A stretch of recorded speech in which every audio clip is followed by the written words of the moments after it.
Episode 109, A Role Reversal. Hailey and Leonard were in the courtyard, ready to start fighting. Leonard had told her that he wanted to see what her level was before starting their lessons. She hesitated. How can I take this beautiful, delicate man seriously, she thought. This is serious, Miss Hailey, he said.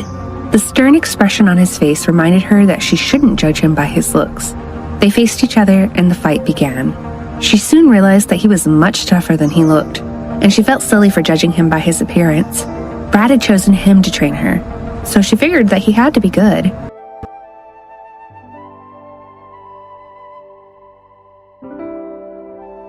The longer they fought, the more she could see how skilled he was. They continued fighting for several minutes. He smiled gently as they circled each other. He had spent the whole time only defending himself, and she realized with frustration that not a single blow had reached him. She hadn't even come close. You are very skilled, Miss Hailey. If you're only training for self-defense, I would say you're already good enough. Why do you still want to learn more? He asked casually when he saw her growing tired. I'm not good enough. I want to be stronger, she replied, panting heavily. Is there someone you want to beat in a fight? He asked after a few more minutes. He could see that she was starting to get exhausted. No, I want to protect someone, she replied. Who? You have a little brother, right? Is someone bullying him? He asked. No, my husband is in danger, so I want to protect him, she said. Huh? Your husband? Leonard, remembering that she was talking about Brad, was momentarily dumbstruck, giving Hailey an opportunity to land a blow on his face. She squealed in delight. The two men watching from behind a pillar reacted very differently to Hailey's words. Tyler, as usual, struggled to contain his laughter, trembling with amusement but managing to stay quiet. Brad, on the other hand, was shocked and motionless. Oh my God, did you hear that? Your wife is so cool, Tyler gasped, still trying to control himself. What a role reversal. It looks like she's the strong one in your relationship. This is fun. He was clearly enjoying himself. Brad paid him no attention, focusing instead on the action in the courtyard. His cold aura blazed to life, catching Tyler by surprise. He turned to see what Brad was looking at, and he saw Hailey gazing at Leonard with stars in her eyes. You're so good. Do you have a 9th degree black belt? You do, don't you? Hailey asked in awe. She had never met anyone as talented as him. She waited for him to respond, unaware that the deadly look Brad was shooting him was silencing him. Episode 110. It all makes sense.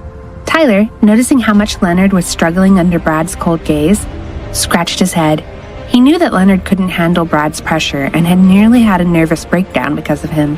These guys are such a pain in the ass, he thought. He decided that it was time to act. He needed to make sure that Brad would choose Leonard as Hailey's secret bodyguard. He racked his brain, and after just a few seconds, he had an idea. He glanced at Leonard, who was horror-struck, and sighed. You're not going to like this, but it'll save you, he thought, wishing Leonard could hear his apology. He put his hand on Brad's shoulder and whispered something to him. As he had expected, his words extinguished Brad's icy fire. His coldness melted away. Brad approached Hailey and Leonard. Hailey, who had her back turned to him and didn't notice his presence, was still talking to her Taekwondo teacher. You're so talented. I bet if you teach Taekwondo in school, everyone will be amazed. You'll be famous and everyone will want to challenge you. And the girls will chase you, but don't let it go to your head. The captain of my high school team had a new girlfriend every day, and he turned into a jerk. Don't do that, she said. As she spoke, Leonard slowly regained his composure, having been released from Brad's glare. Before he could respond, though, Brad's voice called out. That definitely won't happen. He's not into women, he said. Hailey and Leonard both froze and looked at Brad in shock. Hailey knew that Brad wouldn't lie to her. She turned back to Leonard with curiosity in her eyes, and she saw again how beautiful he was. She giggled and then smiled at him. Of course, it makes perfect sense. I hope he doesn't think he has to hide it from me, she thought. Leonard's nerves were frayed. Where did that come from? He whispered to Brad, trying hard to hide his annoyance. Brad shrugged and glanced at Tyler without saying anything. Leonard understood. Nobody else would treat him like that. Damn you, Tyler. What are you doing to me? He wondered. Hailey, misreading his expression, started trying to reassure him. It's fine, really. I'm really happy that I'm on your side, okay? She said, gently patting his back. Leonard, not wanting to be showered with attention, stepped away from her. Really, I need to use the restroom. Excuse me. He grabbed Tyler and dragged him into the house. Episode 111, End of the Ice Age. As soon as Tyler and Leonard had entered the living room, Leonard finally let out what he wanted to say. Tyler, what the hell? Why did you say that? He demanded angrily. What? I did it to protect you, replied Tyler, shrugging his shoulders. What? There are lots of other ways you could have done that. Are you serious? And now the boss and Miss Hailey think I'm gay. I can't accept this. It's just too much, he said.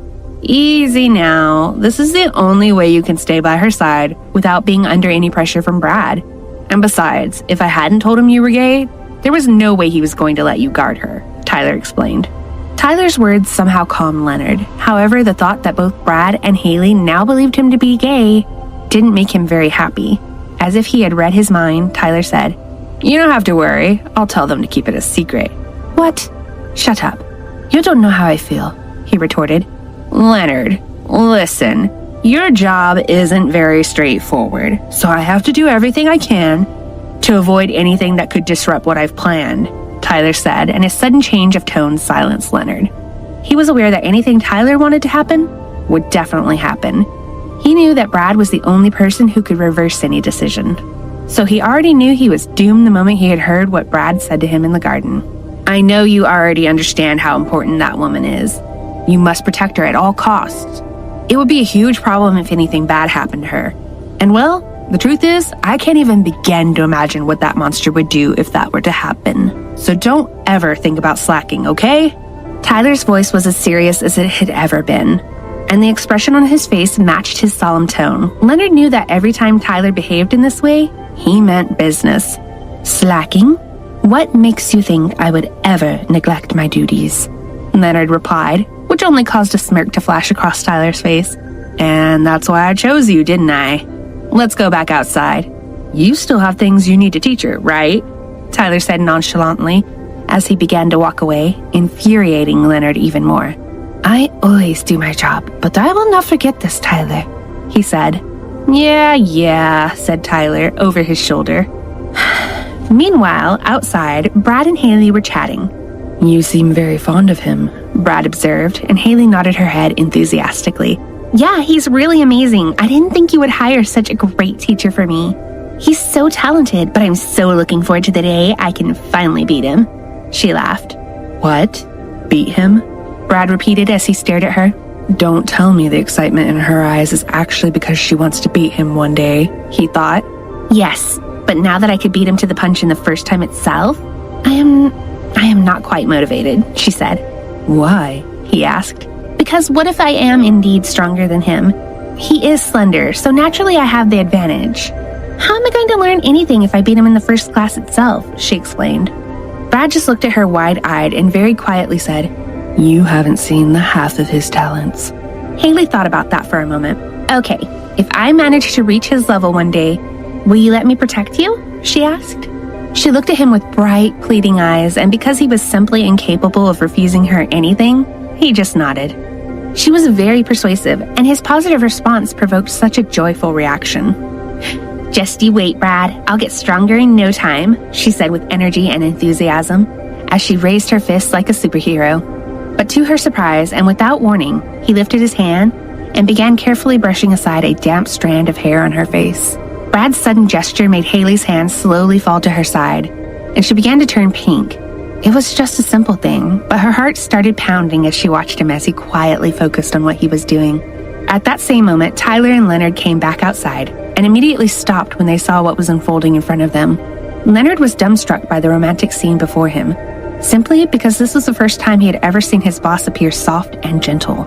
You look shocked. Well, don't be. Get used to it, Leonard, because we're already in the new era. The Ice Age ended long ago. Ever since she came into his life, Tyler uttered softly, causing Leonard to turn to him in disbelief. Episode 112, Amy's Return. Later that day, Hailey left Gray Mansion after giving Brad what had become a customary peck on the lips goodbye. She went to Greenport for her appointment with Professor Rio, the old professor at the city laboratory who was helping her prepare for her scholarship exam for Columbia University. She had spent the day taking a series of exams until late that night. When she finally left the lab, she was exhausted. She hailed a taxi from outside the laboratory, and once she sat in, she leaned back in the seat and closed her eyes. She wondered why Brad hadn't come to fetch her this time, and was thinking how much she wanted to see him at that moment. Not even a whole day had passed since she had last seen him, and she missed him already. While she was thinking about her husband, her phone rang. She checked the screen, and when she saw who was calling, she answered right away. "Hello? Hello? Amy? Finally, you called me again," she answered with excitement. "Why, have you been waiting for my call?" her friend asked. "Of course I have. When are you coming home? I want to talk to you about something," she explained. "Oh, I see. Is it anything about seduction tactics? Tell me, how's it going?" she asked, giggling. "Well," Hailey began, then she paused. "Wait, have you been drinking?" "What? Yes, a little. Why?" Amy asked. Hearing her answer, Hailey sighed, but then she decided to tell her friend what was bothering her right now, because she knew that she would never tell her this face to face. "The truth is, I do think our relationship has improved a lot," she began. "Please, could you elaborate, my dear student? How can I possibly advise you unless you provide me with more details?" she asked, giggling again. "Okay, well, he's always very good to me. He's always there when I need him. He lets me touch him, hug him, and kiss him. He's always considerate, lets me do as I please, and supports me in whatever I do." "Okay, I see. But has there been any improvement in the bedroom?" Amy asked outright. "What? Well," Hailey paused, and her face turned pink as she lowered her voice so the driver wouldn't overhear. "I think there's been some improvement there, too." "Like what? Could you please elaborate?" Amy encouraged her to say more. "Well, in the beginning, he just used to remain motionless for the whole night. He didn't move at all, but now I think he's hugging me back." The moment the words came out of Hailey's mouth, Amy released a very long sigh, and a few seconds later, it was as if a volcano had erupted. "What the hell is this? It's been 2 months, for heaven's sake. This is not progress. A snail can move faster. I'm so angry I could scream. What kind of man could resist such a beautiful woman like you? He shared your bed for 2 months and nothing? Now I really want to meet him, just to confirm if he's a real man. Maybe he's a girl in disguise." "Hey!" Hailey got defensive. "I already told you, all right? He's not gay. It's just that he's different." Yeah, I get it. But I won't be happy until I meet him myself. So you had better drag your husband over to my place with you tomorrow so I can meet him. Only then can I give you more advice. Do you understand?" "What? You're already home?" Hailey asked in surprise. "Yes. Why don't you come over now? I have lots of things to ask you," Amy suggested. "But I'm already on my way home," she hesitated. "Okay, I'll just let him know." "It's okay. But tell me this. How deep have you fallen for him?" Amy asked. "What?" Hailey was so surprised by Amy's question that she was speechless for a moment. "You can't hide anything from me. You definitely sound like you would rather rush home to him than come over to see your friend who you haven't seen in weeks," Amy teased. But how did you know I wanted to see him?" Hailey finally found the words. "Silly question. I can just tell from your voice. So answer me. When did you fall this hard for him?" Amy asked.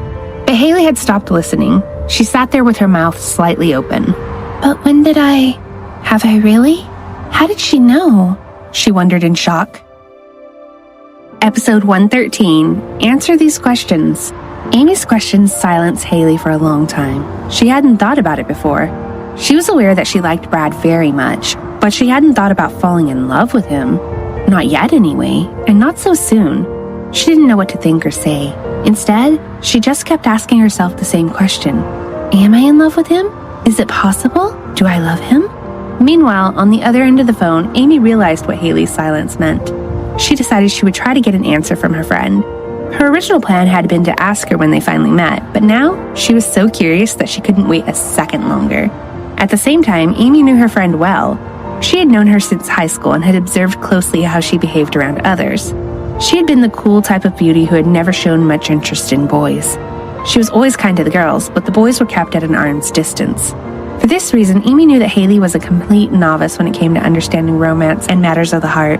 She recalled that not even the then so-called #1 high school heartthrob had managed to get her attention. Back then, Hailey had been like a goddess who never had any interest in any men. No one had been able to impress her, no matter what tricks they used, and Amy knew that the reason had not been because she was too busy. It was simply because Hailey had no interest in romance, and she had never met anyone who could make her heart skip a beat. That was why Amy was curious about this mysterious man who had managed to conquer her without her even realizing it.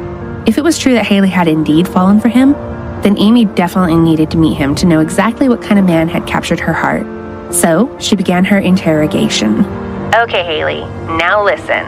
All you have to do is answer yes or no. Have you got that? She asked. Oh, okay, Hailey replied hesitantly.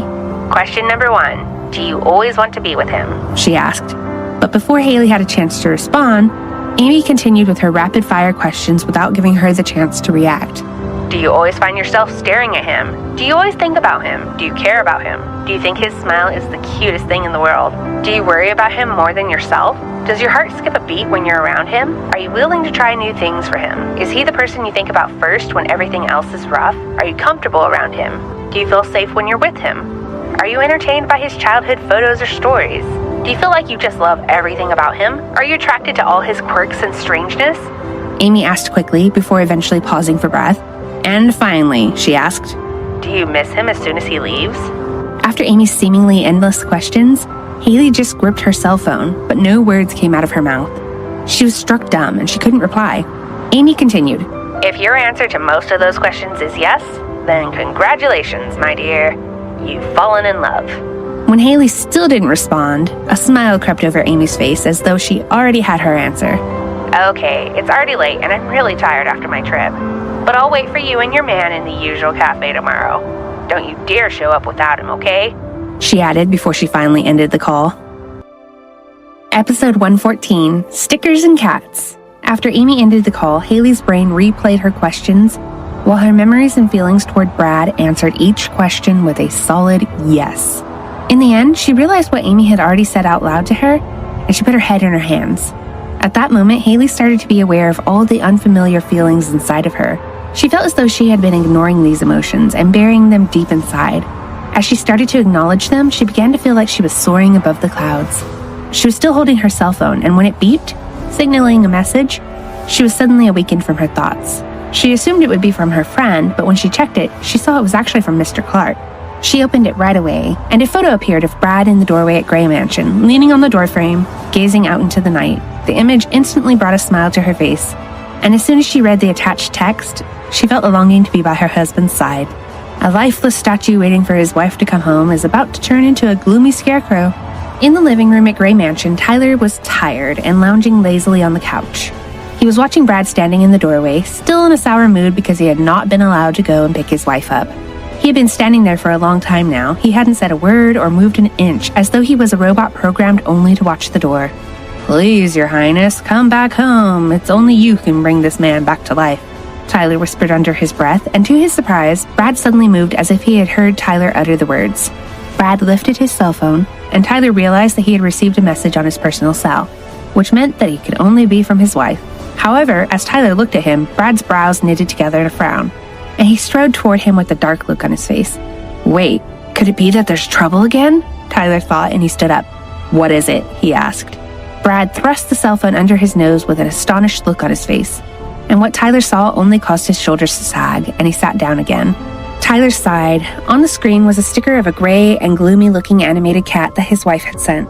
Tyler just looked at him. He was at a loss as to why Brad was showing him this. Then Brad finally spoke. "What does this mean? Is this some sort of secret message or a code? She just sent me this out of nowhere," he said. Tyler just looked at him, speechless, and he didn't know where to begin. Code? My God, this monster. I understand that he's not the slightest bit interested in social media. I know he doesn't have a single account on any social platforms and that he doesn't ever check out any of what it's all about, but this is just too much, damn it. Although Tyler was infuriated by Brad and his ignorance, he knew more than anyone why he was unknowledgeable about these things. "No, it's not a code," he explained, with more patience than he felt. "It's a sticker. The sender uses it to show what they're feeling. Do you get it? So this means she's sad. But why? Brad asked. How should I know? Why don't you ask her? Tyler's patience was wearing thin, and he shrugged his shoulders. So Brad decided to do just that. But before he could dial her number, another message came through. It was the same cat, but this time it was running and looking excited. And before Brad could even react to the second sticker, a third arrived. It was the same cat again, but this time it was standing holding a gift box. Tap it, Tyler instructed, so he did. A second later, a banner appeared with the words, I miss you. Brad froze in place, his eyes just glued to it. Episode 115, I Want a Hug. Brad was still in a daze when Tyler saw Hailey appear at the entrance. She put her fingers to her lips and signaled to the disguised Tyler to keep quiet as she carefully crept silently toward them. However, before she reached Brad, he had already felt her presence, and he immediately turned his head, causing her to stop halfway. I'm home, she said brightly. When Brad saw her and her dazzling smile, he felt as though the silent and cold living room of a moment ago had turned warm and welcoming as soon as she had appeared. He felt that she was the sole bright candle in this house and that without her, everything would remain in darkness. He walked toward her. Are you all right? He asked, and she gave him a puzzled look. What? She said as she looked at him in confusion. The cat, he replied, but she still didn't understand. The cat? What? Wait, could it be that he's asking about my message? She thought. Oh, that, she finally replied as soon as she realized what he was talking about. She ran her fingers through her hair and continued. I was just a bit sad a while ago, but I'm fine now. Why were you sad? He persisted. Well, it was because I was missing you, she explained. Her words were followed by silence, and they stared into each other's eyes. Hailey decided that she would be honest about her feelings toward him from now on. She didn't want to hide anything from him. It was Brad who eventually broke the silence. Tell me what to do to make you feel better, he said in a soft and gentle voice that made Hailey's heart skip a beat. And while he was being so adorably cute again, she decided to take advantage of the innocent beast standing before her. I want a hug, she said simply. He immediately took her in his arms without another word. She buried herself in his warm arms, unable to describe how it made her feel. She couldn't think about anything else and only wanted to stay there and hug him back like never before. He cocooned her in his warmth and made her feel safe and protected. She closed her eyes and buried her face in his chest. After 5 minutes, Brad began to feel hot, and he started to wonder whether his hug was working or not. Hailey was about to release him when he suddenly spoke. Is it working? He asked. Hailey couldn't speak, but she let out a low chuckle. This man is at it again with his cuteness, she thought. She was still chuckling when Brad released her. As soon as she looked at him, she raised her hand and messed his hair playfully, and he became motionless again. As she looked at him, Hailey realized that parts of Brad's unspoken actions were why she had fallen for this guy without even knowing it. She was certain that he didn't need to do a single thing because, little by little, he had seduced her from the very beginning with his awkwardness, strangeness, and mystery. Why are you so cute? How can you even think that it's not working? Hailey asked as she continued to chuckle and mess with his hair, not minding how close their faces were and not knowing that for quite some time now, Brad's gaze had been locked onto her luscious, irresistible lips. Episode 116, Intense Training. Later that night, Hailey was waiting for Brad as she lay quietly on the bed. She was yawning, and her eyes were sleepy. She was feeling tired and mentally exhausted after all the series of tests she had taken during the day, at the city laboratory and training for her scholarship exams. But before she fell asleep, she wanted to tell Brad about her plan to take him out to meet her best friend tomorrow. Although determined to remain awake, she weakened and briefly closed her eyes. As soon as she did, sleep overcame her, and she was lost to the world of dreams. The moment Hailey succumbed to her exhaustion, the bedroom door quietly opened, and Brad slowly walked toward the bed. He sat down on the edge of the bed and watched his sleeping wife. After a while, his gaze fixed on her lips, and he felt the urge to kiss her. He started to feel those unfamiliar emotions again, and his body stiffened. Each time their lips had connected, no matter how briefly, Brad had felt thousands of shocks firing through his entire body. He had found himself longing for this feeling more and more. But as he sat looking at his sleeping wife, Brad felt something completely different and unfamiliar. As he stared at her, he felt that it wasn't just the usual brief kiss he wanted. He wanted more. He spent almost an hour just watching her until he kissed her gently on the forehead before finally lying down beside her. The next morning, Hailey woke up without Brad by her side. As she watched the rays of sunshine streaming through the window, she remembered she hadn't told Brad about her plan for the day. She got up immediately and rushed out of the bedroom and downstairs, hoping that he hadn't left the house yet, because she knew that Amy wouldn't be at all happy if she turned up without her husband. As soon as she reached the bottom of the stairs, she immediately looked around the living room and toward the couch where he usually sat drinking his coffee. But to her surprise and disappointment, he wasn't there. "Good morning, Miss Hailey." Leonard's voice rang out behind her, and she quickly turned around. "Good morning, Leonard. Have you seen Brad?" she asked anxiously, and when he nodded, she sighed with relief. "Where is he?" she asked. "Oh, they're in the garden," he replied, and she immediately turned and walked toward the door leading outside. "Wait, Miss Hailey, they're currently in the middle of an intense..." But Leonard's voice trailed off as Hailey ignored him, so he ran after her. He caught up with her by the door where she was staring open-mouthed and wide-eyed at the sight of the two men fighting. She looked as though she couldn't believe what she was seeing, and Leonard could understand why. Even he was still amazed by the inhuman skills of his boss and his personal bodyguard. "They're just training, right?" Hailey finally asked without averting her gaze. "Yes, Miss Hailey. Those two always try to do a bit of training if they have time. This is quite normal for them. It's quite intense, isn't it?" he asked. "This is normal?" she asked in shock. "If it's normal, why do they look like they're trying to kill each other?"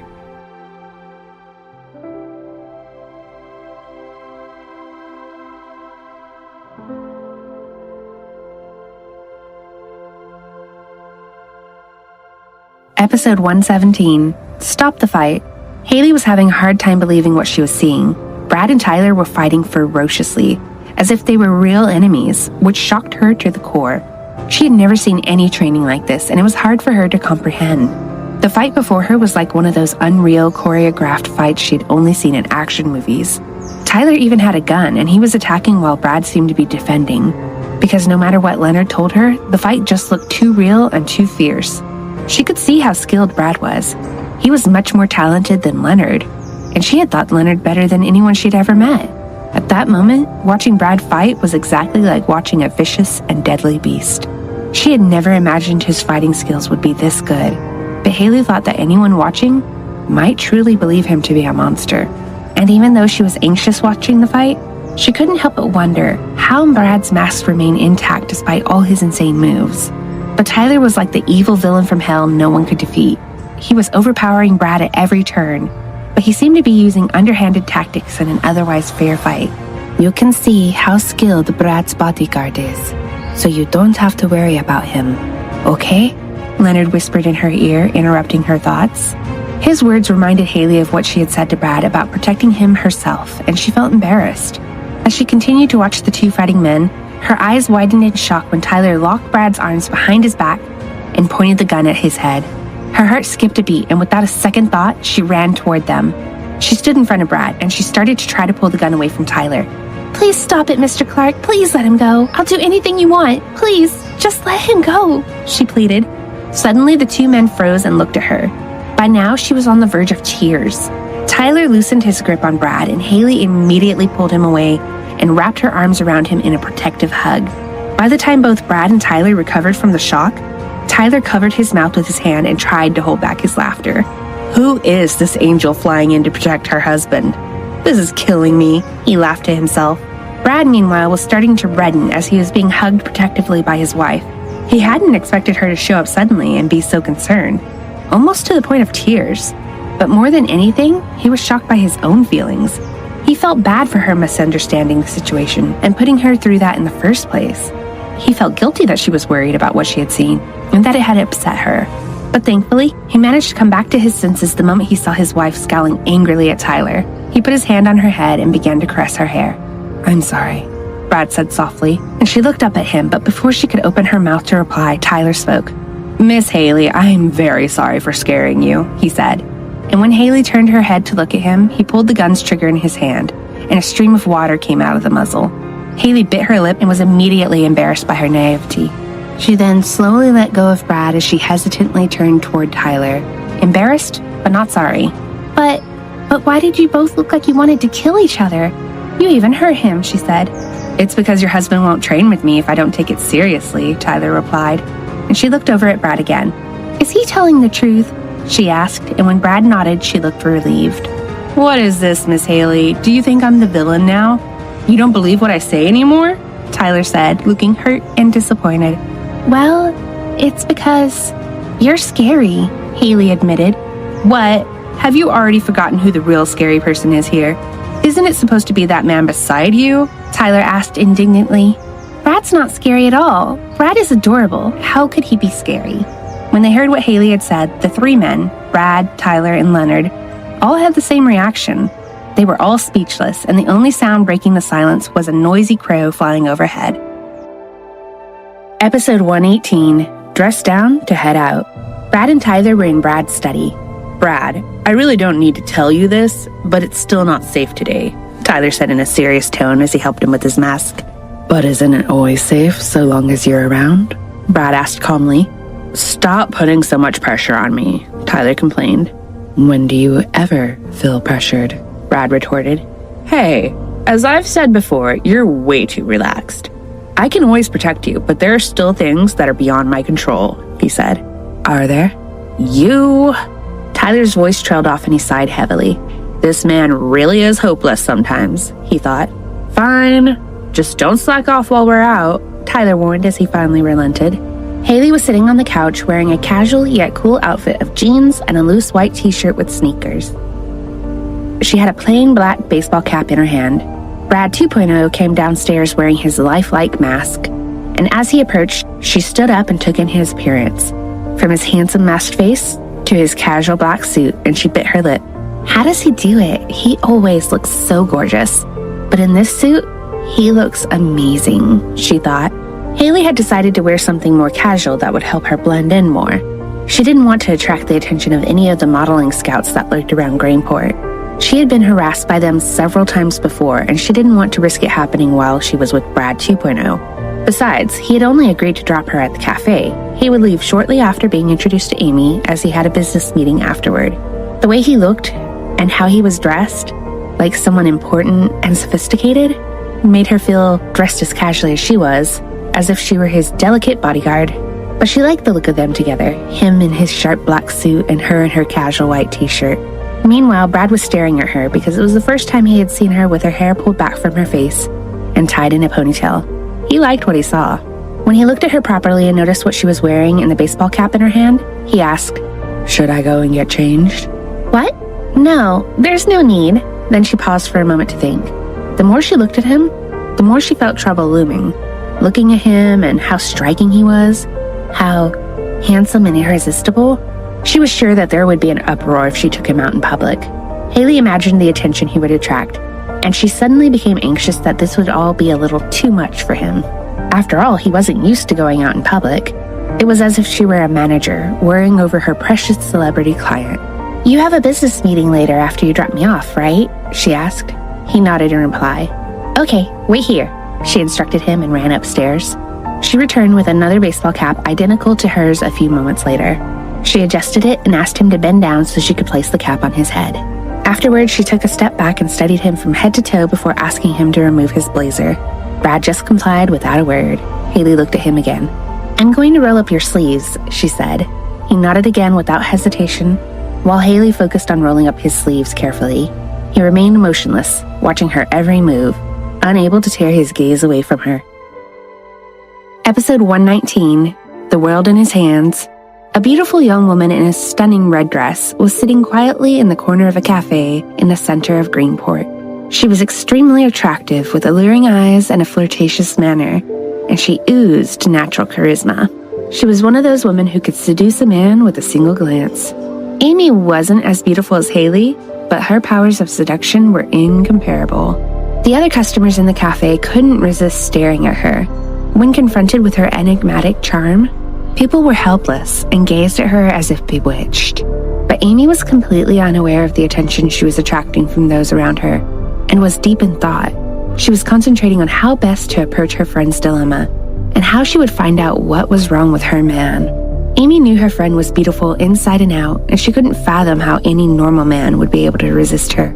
She was determined to discover whether he was gay or not, whether he was a real man. If necessary, she would establish whether he suffered from any medical condition which might explain his reticence. She would leave no stone unturned. In Amy's eyes, her friend was a goddess, and unbelievably, a man had been able to resist her after sharing a bed with her for 2 months. So she had made it her mission to find out why. Today, I will find out what is wrong with this man, she vowed. A few moments later, Amy was still preoccupied and unaware of the world around her when 3 people entered the cafe. They all walked toward her. 2 wore identical black baseball caps, while the 3rd took a seat at an empty table next to her. Amy, finally! It's great to see you again. Hailey's voice immediately rang out, causing her to snap from her reverie. Amy looked up, smiled widely, then stood to hug her best friend. Hello, honey. Yes, we finally meet again. I've missed you so much. Amy's voice sounded as naturally beguiling as ever, but Hailey let go before she had the chance to give her the full greeting she had prepared. Hailey was as wary as ever. Amy's lips curved into a mischievous smile, and she chuckled. She had always enjoyed teasing the innocent Hailey in high school, giving her an unexpected kiss on the cheek, which would cause Hailey to freak out and run away. Hailey is still so cute and innocent, even though she's not a teenage schoolgirl anymore, Amy thought. Amy, this is Brad, my husband, Hailey said, and Amy's gaze immediately shifted to the man behind her.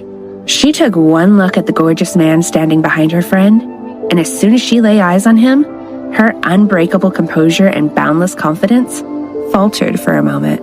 Amy was no stranger to powerful people. She was the former favorite child and heir to a large corporation, and from an early age, she had mixed around with the rich and famous. She had grown up observing how wealthy and powerful people behaved, and had noticed that they had an inexplicable aura. It was as if they had the confidence and self-assurance to know that they had the country at their feet, that anything was possible, that they could have or do whatever they wished. It could strike fear into you. The man who stood before her now was one such person, but she was convinced that he was far more powerful than anyone she had ever met before. As she looked at him, she couldn't help thinking that this man didn't merely have the country at his feet, but he carried himself with the confidence of someone who felt he had the whole world in his hands. She knew that this kind of aura wasn't something that could be faked. It was an instinct and energy that you were born with. By the time she noticed Brad's eyes, she almost had admitted defeat before she'd even started. She could quite happily have just sat back and stared deep into the surreal, smoky, silver gray eyes and be mesmerized. For a moment, she almost forgot why she was there. Amy had absolute confidence in her skills and expertise when it came to the opposite sex. She prided herself on the ability to read men's inner thoughts through their eyes. She loved to read their thoughts and manipulate them for her own purposes, and never before had she failed. But here was a man whose eyes even she couldn't read. They were ethereal and unfathomable. She felt as though she were gazing into 2 beautiful but frozen diamonds, and that even if she spent 1,000 years trying to read them, they would remain impenetrable. Is this man human? How could such a person exist in this world? She wondered. Episode 120, My Great Student. Amy was stunned. She had never before encountered a person like this, someone who could destroy her confidence just by existing. But her poise was restored when she noticed the way Brad looked at Hailey, and a playful thought flashed across her mind. What is this? Could it be that this man is? She wondered. As they waited for their food, Amy chatted to Hailey while secretly observing Brad's every move. All the time, the man never cast a single glance in her direction. It was as though the only person that existed in this man's eyes was Hailey and no one else. Brad had turned to look at Amy when they had been introduced, but now it was as if she wasn't even there. But the longer the man treated her as though she didn't exist, the more determined she became to carry out her plan. No man had ever ignored her to this extent. In her whole life, she had met only a few men that she had failed to seduce because they had remained loyal to their wives or partners, but even they had admitted to being tortured by their desire for her. Amy was unaccustomed to being ignored by anyone. She was determined to challenge this cold man. Her original plan was to understand him to better advise her friend, but now it wasn't just for Hailey's sake that she wanted to discover more about this man. She believed that if she could gain a fragment of this man's attention, it would not be an exaggeration to declare herself one of the world's best seductresses. But Amy just wanted to confirm one thing, and she began to hatch a plan. Once Amy had processed her thoughts and had a strategy in place, she sidled toward Hailey and whispered, Hailey, sweetie, can I ask you for a favor? Of course. What is it? Replied Hailey without hesitation. My period just unexpectedly came and I don't have anything. She trailed off and looked innocently at Hailey. What? Are you serious? How could you? Hailey began. I'm sorry. I was so excited to see you after all this time that I forgot. She interrupted. Seriously? Okay, I'll go find a nearby store, said Hailey. Thank you. Hailey stood and told Brad she was just going to run to the store, and as expected, Brad got up to follow her when Amy whispered softly to get his attention. Let her go. Do you want to know a secret about your wife? She asked, but Brad just looked at her blankly.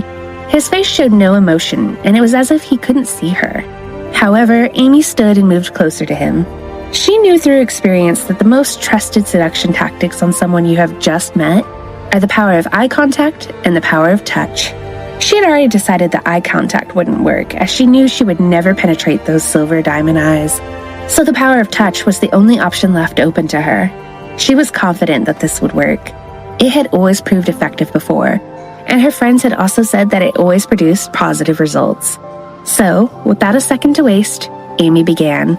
She suddenly touched the back of Brad's forearm for 1 second and no more, as she said seductively, I know you want to know her secret, right? This tactic wasn't just a random touch, because the back of the forearm is known to be an extremely sensitive and sensual area of skin, and the nerve endings are sensitive enough to create an involuntary response. But to her surprise, there was no reaction at all. Brad was like a robot that had shut down when Hailey had left the room. He didn't speak or make a single move. What is this man? She wondered. Amy continued to the next level. She unleashed every seductive skill she had within her, using her eyes, her voice, and how she moved. Her next target was the back of his neck and one of the most easily aroused parts of a man's anatomy, the ears. Next, Amy laid her fingertips gently on the back of his neck as she pulled him toward her, before she whispered so close to him that her lips brushed his ear slightly. You do know that Hailey actually likes someone? She asked. The instant reaction she received from him to these words was a chilling, icy aura that was enough to freeze her spine. It was as if the previously lifeless robot had suddenly been possessed by a demon. The man grabbed her wrist as he glared at her coldly. Who? He asked calmly. And because she was frightened beyond all reason, Amy answered right away with the truth. You, she said. Once again, she witnessed a transformation as his icy aura lifted, and he immediately let go of her hand. Then she watched as the man's ears slowly turned red, and he covered his mouth with the back of his hand. She had finally gotten a reaction from him, except he hadn't reacted to any of Amy's charms, but he had reacted to what Amy had told him. And then it hit Amy like a lightning bolt. Wait, this man is he's actually the one who's head over heels in love with Hailey? Oh wow, Hailey, my great student. Have you actually conquered this man? Episode 121, The Ordinary Bodyguard. Amy finally recovered her composure and quietly excused herself while she went to the restroom. Tyler then moved closer to Brad, but before he could open his mouth, Brad spoke. Tyler, do you think I just scared her? He asked. Obviously. Who wouldn't be frightened of you when you suddenly turn like that? Tyler replied, but to his surprise, Brad appeared a little troubled. He frowned and said, Come on, Brad, don't tell me you're worried about that woman. That woman is the only friend my wife has. She's important to her, so go and apologize for me, Brad ordered. What? Why should I apologize? Why should you apologize? Shouldn't she apologize for trying to seduce you? Tyler complained. Seduce me? When did she try to seduce me? Brad looked confused. Tyler was speechless. As usual, he's clueless. Seriously, how could he not even notice? But how could I have forgotten so quickly that he only has eyes for his beloved wife? He thought with a sigh. Okay, I get it, Tyler said before he stood and walked toward the restroom. The truth was that they both knew who Amy was and all about her. They knew about her deep bond with Hailey and just how close they had been since high school. They had also discovered that when Amy had been in a position to help, she had done what she could for Hailey, particularly when Owen had gotten sick and had needed to be admitted to the hospital. That was the reason why, when Hailey had asked him to meet her, Brad couldn't refuse. He knew that to Hailey, Amy was her family. Brad had even tried to suppress his cold aura around Amy, But eventually, he could not control it. And the worst thing for Tyler was that Brad would never apologize to anyone, except his wife, which was why Tyler had to stand in and apologize for him. But Tyler was now suspicious of Amy and what had just happened between her and Brad. What is she trying to do? Is she really just testing him? He wondered. By the time Amy stepped out of the restroom, Tyler was leaning on the wall outside, waiting for her. So, why is Mr. Bodyguard here? Are you waiting for me? She asked in her usual seductive voice. There's something we need to talk about, said Tyler. Sorry, Mr. Bodyguard, but I don't talk to ordinary men, she said dismissively as she went to walk past him, infuriating Tyler. What? Did she actually call me ordinary, he thought? Tyler grabbed her by the wrist to stop her. What are you trying to do? Aren't you supposed to be Miss Hailey's best friend? Why are you trying to seduce her husband? He asked sharply. Oh, don't tell me you're also their relationship bodyguard? Amy laughed. Even if you're important to her, I'm still warning you. Leave them alone. Don't interfere, Tyler said with a hint of a threat. His words were firm and serious, but Amy was more interested in the fact that he had not reacted to what she said about him being ordinary. A fire sparked in her eyes, and she chuckled seductively. Maybe I've touched a nerve there, she thought. She moved her body closer to him, but Tyler remained unfazed. Mr. Clark, do you know what? I'm telling the truth when I say I don't talk to ordinary men like you, but... Her seductive voice trailed off, and without another word, she rubbed her hand along his leg. This action finally caused Tyler to freak out and lose his composure. What the hell are you doing? What?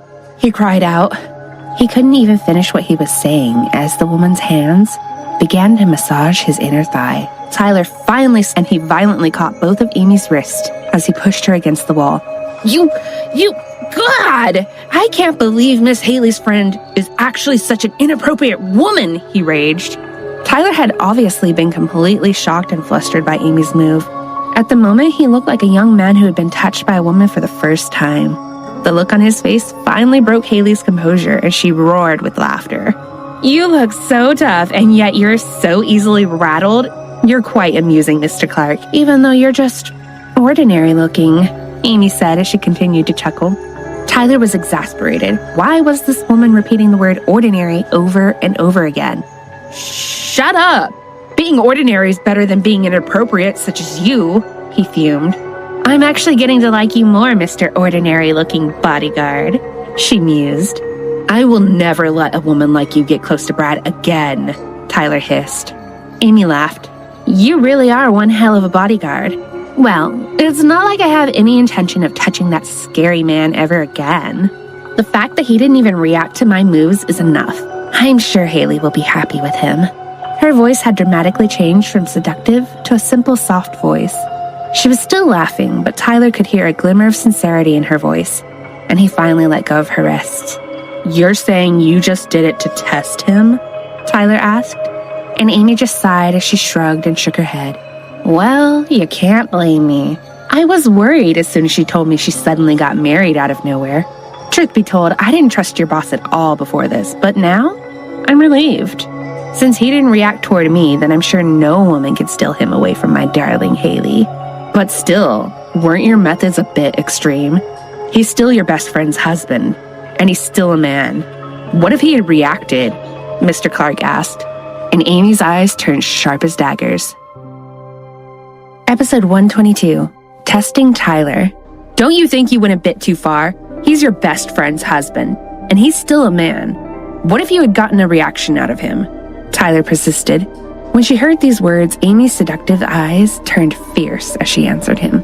Oh, that's simple. If I had managed to seduce him, then he doesn't deserve to be Hailey's husband. Hailey deserves a man who can remain loyal to her. And honestly, if he had responded at that moment, I would have made sure he never hurt Hailey again. I hate guys who easily fall for any form of seduction, especially when they're already committed. Men like that don't deserve the love of a good woman. As she spoke, Tyler could see the intense hatred and anger in her eyes. As he watched her, he remembered what he had read about her when he had researched Hailey's acquaintances. Amy Zimmerman had been the sole daughter and heir of the Zimmerman Corporation. However, on her 18th birthday, her father had suddenly disowned her and falsely declared that she was not his real daughter. On that same day, her father had announced his wedding to his second wife and introduced their 2-year-old son as the new and sole heir. It hadn't even been a year since the death of his first wife, Amy's mother. According to rumors, the new wife had allegedly seduced Amy's father, and the man had fallen head over heels for her, even though his wife had been still alive at that time. Her father's decision had triggered a series of tragic events that had affected Amy. Knowing her background and situation, Tyler could understand the reason for the anger in her eyes. Seduction is indeed powerful, but honest and genuine men don't just fall blindly for another woman, do they? And besides, I believe that men who truly love their wives would never let another woman cloud their judgment, no matter how enticing she may be. That's why you don't need to worry about me touching your boss again. I truly respect loyal men like him, and I'm happy that my dear Hailey has found a man like that. And don't you worry, Mr. Overprotective Bodyguard. I know the consequences of my actions. Of course, I need to go over and apologize to him first. What about me? I didn't fall into your trap. Don't you need to respect and apologize to me as well? Tyler grumbled. What? Do you actually have a girlfriend? Even though you only look ordinary, she teased. Amy's last sentence infuriated Tyler again, but he tried to hide his irritation. No, I don't have a girlfriend, he admitted. You don't? Then why didn't you fall for my obvious charms? Are you perhaps gay?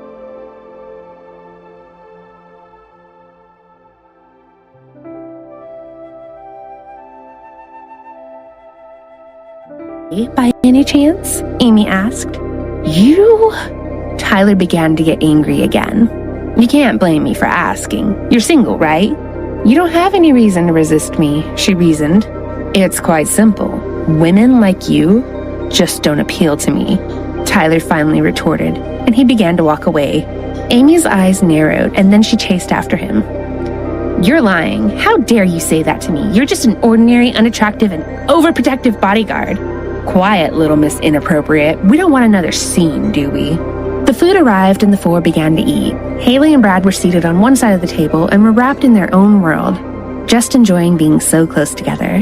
However, the atmosphere was decidedly frosty between the bodyguard and the best friend on the other side of the table, and tension was brewing. Amy opened her mouth to ask Hailey about Owen when Tyler stopped her. Don't disturb them, he calmly but firmly whispered in her ear. She looked at him with undisguised fury. Who does he think he is, this normal-looking, unattractive, overprotective bodyguard? I just want to talk to my friend. Tyler kept his cool while Amy glared at him as though he had done something unforgivable. Tyler noticed her angry stare and turned toward her. What? Didn't you say you like men who don't fall for your traps? What's with those looks you're throwing at me now? He said mischievously, but the next second, Tyler almost fell off his chair when the woman's hand was suddenly on his leg again. Tyler started to look extremely flustered, and he clenched his fist as he tried not to react. But as expected, Brad noticed something was up right away. What's wrong? Brad asked blankly. Tyler tried to force a laugh while at the same time trying to suppress his fury. Nothing. This food is really delicious, he replied, but as he was talking, Amy's hand was slowly moving higher up his thigh in an attempt to test his limits. Obviously, it was her way to try to get her own back. Amy, is there anything wrong? Why are you not eating? Hailey asked her friend. And like the true expert she was, Amy just laughed as she replied, I'm just so busy watching such a romantic, devoted couple in front of me that I forgot to eat. Hailey could only blink, and the innocent and devoted couple had no idea what was unfolding beneath the table across from them.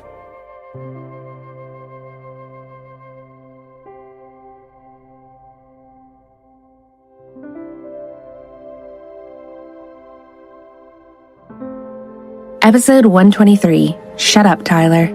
Once they had finished their meal, they left the cafe and stood outside next to the black car. Amy took the opportunity to push Hailey, making her stumble over toward Brad. As expected, he quickly caught her in his arms. She watched happily as he held her carefully, as if she was the most fragile and precious porcelain that might break at any moment. But this was quickly followed by disappointment when the expected kiss didn't happen. Instead, once he was sure Hailey was all right, he just quietly stepped into the car. Amy's eyes narrowed. Then, returning to her role as teacher, Amy nudged Hailey and silently urged her to do something before he left. Hailey realized what her friend was doing and smiled as if to say she already had the situation under control and knew what she was doing. Before the car door closed, Hailey bent down and put her head inside. Brad also knew what was coming. He had become used to her brief goodbye kisses, so he was no longer surprised. But this time, Hailey put her hand on the back of his neck and gently pulled him toward her before she kissed him. She was quick, yet gentle. This kiss wasn't the brief kiss they usually shared. This time, she pressed her lips onto his, a little bit harder and a little bit longer, before she slowly released him. Brad was struck dumb, and the car door was closed before he could react. Meanwhile, as Tyler opened the door on the other side, Amy called out to him. "Until next time, Mr. Ordinary," she said mischievously, but Tyler just ignored her and climbed inside the car. As soon as he sat and closed the door, Tyler began to grumble. "That woman," he muttered as he ran his fingers through his hair. "Ooh, I wonder who upset the great Tyler this time," said Alan in the driving seat. Brad was still too dazed to respond. "That woman actually called me ordinary looking and unattractive. Can you believe that?" Tyler was clearly annoyed. "What's the big deal? She's just talking about your disguise, right?" said Alan. "Even so, it doesn't change the fact that she's calling a handsome guy like me ordinary and unattractive," said Tyler sulkily. Alan laughed. "Well, isn't it about time you found someone who can bully you as much as you bully others?" "What? Hey, who are you calling a bully? When did I ever bully anyone?" Tyler asked indignantly. "And you don't even know it. Seriously, you and the boss are slowly drifting away into another dimension. I can't keep up these days," sighed Alan. "What? What are you?" Tyler turned toward Brad, and he stopped speaking when he saw Brad quietly gazing out of the window with the back of his hand covering his mouth. Not only that, but it was also obvious he was in a very pleasant mood because it was as if a bright pinkish light surrounded him. "So, what happened to him? Did Miss Hailey do something unusual?" Tyler asked. "Well, I guess so. She might have stepped up the kiss a bit," replied Alan. "Well, she sure knows when to be bold. I don't really know how to cure his ignorance in romance anymore, but I do know this monster turned human is learning," said Tyler. "Do you think he'll be the one to make a move soon?" Alan asked. "Well, I don't know what's going on in his tiny little befuddled mind, but I know he's reaching his limit," Tyler said. "Hey, are you sure you should be talking about him like that?" Alan said. Tyler laughed. "You don't have to worry. Do you think I would risk my life like that? Do you think he can even hear us right now? Even if I poke his cheek right now, he won't." "Tyler." The moment Brad called his name, Tyler immediately clamped his mouth shut, while Alan laughed silently to himself. "Please shut up," Brad continued. Tyler went quiet, but because Brad's voice hadn't been icy cold, he remained unfazed. "Anyway, Brad, have you told her we're leaving tomorrow?" he asked, and the bright atmosphere around him slowly dissipated. "I guess the answer is no," Tyler sighed. "Make sure you tell her tonight. It'll only be worse if you tell her at the last minute," he warned. Episode 124, No One at Home. Hailey and Amy went straight to Cold Spring because Amy just couldn't wait any longer to see Owen. When she finally saw him, she almost broke down. "Owen! When did you grow so big? Bring back cute little Owen," she cried. "Amy, I can't stay a little boy forever. Little Owen is gone now. I want to grow up fast so that I can help you both after all you've done for me," he said. "Wow, Hailey, when did Owen suddenly get so mature? No, I still want my little Owen back so I can babysit," she insisted, laughing. Amy kept teasing until Owen gently tugged her into a big hug. "Amy, why do I feel like you haven't grown up at all?" "Hey, stop acting like an old man. You'll hurt my feelings. You don't know how it feels when we see the cute little ones growing up too quickly," Amy said. "Oh, okay, yeah. Sorry," Owen said. They spent the rest of the day together. Amy insisted that Hailey talk to her about her and Brad. Hailey told her everything, with the exception of the contract and the rule about her not seeing her husband's face. They chatted all day, and in the early evening, they went their separate ways. When Hailey reached the front door at Gray Mansion, she stood there quietly. She was still thinking about what Amy had told her, but suddenly she felt as though something wasn't quite right. As she stood outside, she had the strangest feeling that no one was inside the house. When she finally moved to go inside, she heard the sound of a car approaching at speed. She stood there, shocked, as the car screeched to a halt in front of the house about 30 feet from her. Hailey was still stunned as she watched the car door open, but her eyes widened when she saw Brad step out of the car, supported by Alan, as though he was injured. Her heart began to beat wildly, and she ran down the steps toward the car. Another car screeched to a halt in front of her. She ran around the second car and followed Brad and Alan toward a large door that the butler had once told her led to an underground wine cellar. Hailey's mind was blank, and she tried to call out, but no sounds would come. All she knew was that she wanted to see Brad and check that he was all right. Brad and Alan walked through the door, and it closed behind them. When Hailey reached the door, she grasped the handle, but someone immediately held her wrist to stop her. Hailey raised her head, and when she saw it was Tyler, she bit her lip as she stared at him. "Please, let me in. I want to see him. I need to see him," she said with such worry in her voice and fear in her eyes. Looking at her, Tyler felt an indescribable sense of guilt as he said, "I'm sorry, Miss Hailey, but you can't go in. But you don't have to worry. He's fine, I assure you. It's just a superficial injury." "Then why can't I see him?" she pleaded with tears in her eyes. "Well, because," he faltered. "Is it because I'll see his face if I go in?" she asked quietly. Tyler nodded, and Hailey clenched her fist as tight as she could before she finally let go of the door handle. "I understand," she said as she backed off. Meanwhile, Tyler could only watch. She looked helpless and on the verge of tears. He felt troubled because he could tell just how hurt she was feeling, and there was nothing he could do. Episode 125, Car Accident. Hailey lowered her face as she stood beside Tyler. She remained silent, and Tyler watched as she clenched her fists quietly. He was reminded of the first time he had met her in the middle of the road. She had looked devastated like this then, but lately, she was constantly smiling whenever she had Brad by her side. She was always bright and breezy. This was the first time he had seen her so downhearted since he had brought her to the house. Seeing her like this, he had a strange feeling of resentment. He didn't want to see this woman in such a state. Yet, he couldn't grant her wish of letting her in. He racked his brain for something he could tell her that would give her some comfort for the moment. "Miss Hailey, please don't worry. It's just a small wound to his forehead. He bumped his head on the window in the crash," he said. But when Hailey heard these words, she looked up at him with wide eyes and said in horror, "There was a car accident? Then why did you bring him here? Why didn't you take him to the hospital?" Her voice was edged with panic. "It's fine. It was just a minor accident and..." Tyler paused as another car pulled up on the drive. The car stopped, and a tall, beautiful, blonde woman stepped out. Hailey's gaze immediately locked onto the woman as she walked quickly toward them. She was stunning. She looked at Tyler, and he just opened the door, allowing her to enter. She stepped inside without a sideways glance at Hailey. Tyler immediately closed the door after her. Hailey didn't know why, but when she saw the woman enter through the door, her heart felt like it had suddenly twisted in her chest. She felt as though something was caught in her throat and it was hard to breathe. She bit her lip hard as she clenched her fists again. Hailey began to feel an unpleasant sensation she had never felt before. It was completely alien to her, and she could not explain it except that it was the kind of pain she never knew could exist. "Don't worry, this door leads to a secret underground hospital exclusively for Brad. That woman is one of his personal doctors. She is one of the best doctors around, so you don't have to worry, okay?" he said gently, but Hailey said nothing in response. The door opened a few seconds later, and Leonard stepped out. The moment Hailey saw him, she went and hugged him tightly from behind and buried her face in his back. Leonard and Tyler were both shocked by this and looked at each other for a few moments.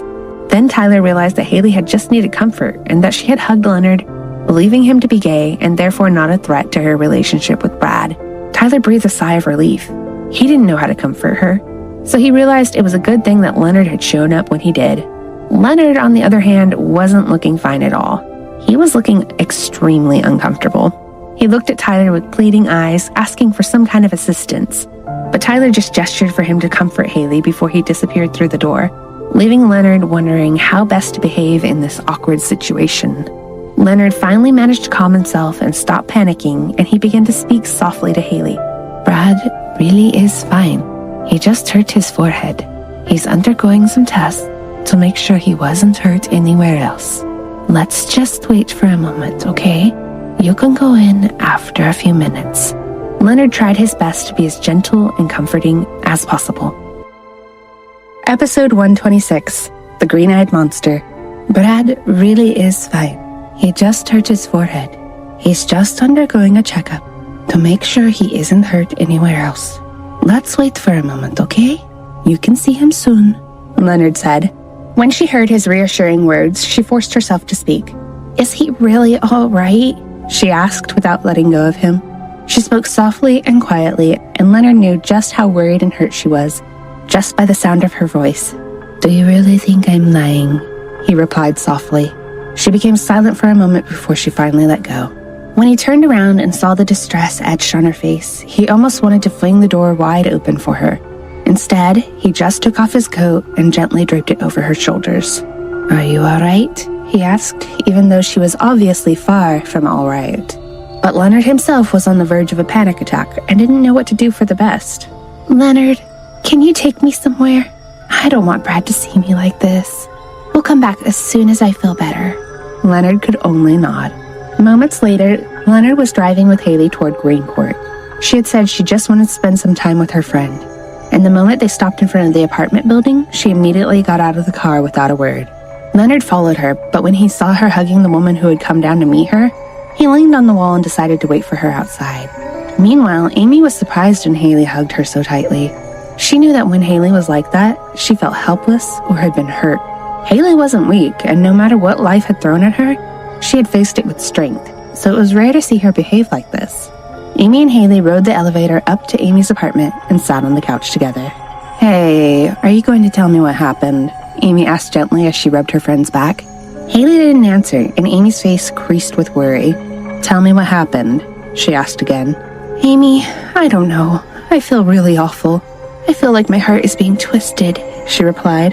As soon as Amy heard those words, a flash of understanding crossed her mind. Why? She asked, but before Hailey could respond, she continued. Is it something to do with another woman? When Amy said those words, Hailey looked up, surprised. It had simply not occurred to her that the beautiful blonde woman in the white coat might be the source of her heartache. Earlier, outside the mansion, she had already felt the now familiar ache of not being allowed to see him. However, when she had seen the beautiful blonde granted access to Brad, when she had been prevented from seeing him, she had started to feel an unfamiliar pain. So, my dear Hailey is getting jealous now, Amy said with a meaningful smile on her face. What? Jealous? Hailey stammered. Yep, I think you're jealous, Amy confirmed. Does jealousy always hurt this much? Hailey asked. Well, that depends. The level of pain you feel is relative to how much you love him. The more you love him, the more jealousy you will feel, the more you'll hurt. They both fell silent for a moment. I didn't realize love was this painful, said Hailey finally, and Amy rubbed her back again. You need to learn about these things, Hailey, so that you can grow stronger, said her friend. Amy paused to think for a moment. But are you sure this isn't just a simple misunderstanding? I really can't imagine that man of yours is interested in another woman, she said. Well, what? Hailey stumbled over the words. She knew she couldn't tell Amy the real situation and what had really happened, and in the back of her mind, she knew that Brad wasn't that kind of man. However, the fact that the beautiful blonde doctor was allowed to see him, but she, his wife, was not, was what hurt the most. His doctor is really beautiful, she finally said.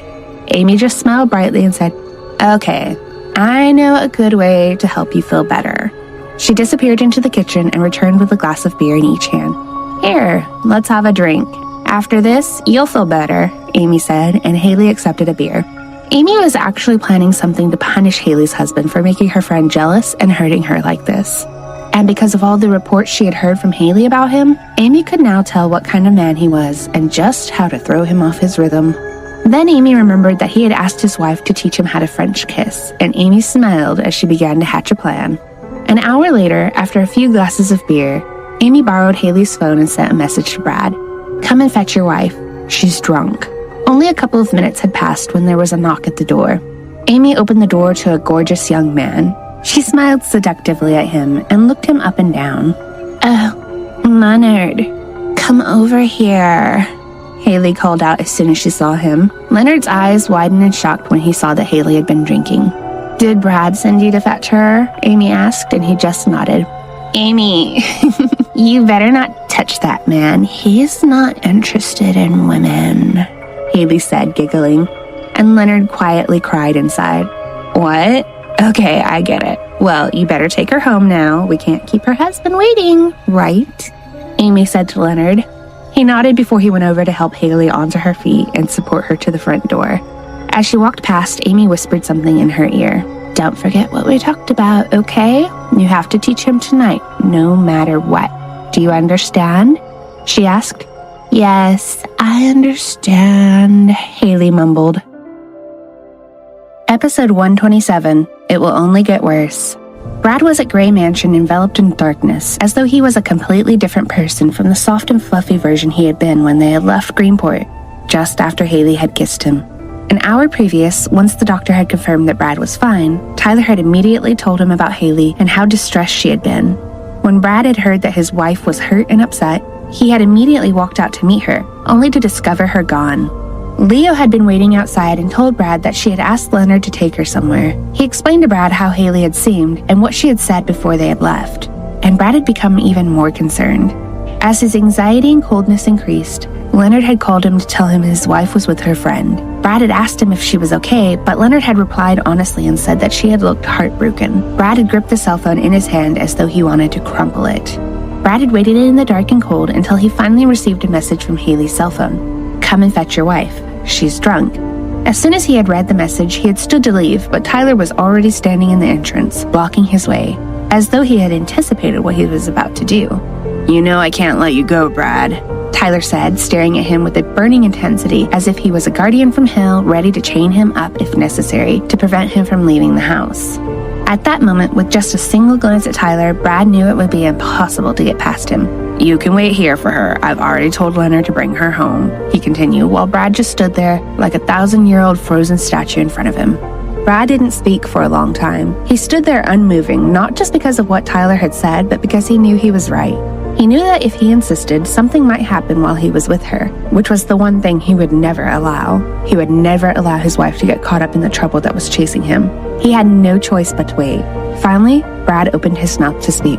Tyler, can you explain why she was so upset? She has always been fine with the fact that she's not allowed to see my face. What's changed? He asked. When he heard Brad's words, the fierce intensity in Tyler's eyes was extinguished instantly. Your unbelievably low emotional intelligence drives me mad sometimes, Tyler thought in frustration. And even though Tyler understood why Brad was the way he was now, he still couldn't help but feel exasperated every time he asked a question like this. Nevertheless, he prepared to explain the situation with patience. Well, you really can't blame her if she acts and feels like that, Brad. It's not the fact that you won't allow her to see your face, it's the fact that you allow others to. That hurts her and makes her believe she's not important to you, or that you don't trust her, Tyler explained. When he had finished his explanation, his gaze fell on Brad, and he knew that what he had told him troubled him deeply. Tyler released a deep sigh. This is not supposed to be a major problem, Brad, but because you both develop strong feelings toward each other, I'm afraid it's only going to get worse. I wonder how long you'll last.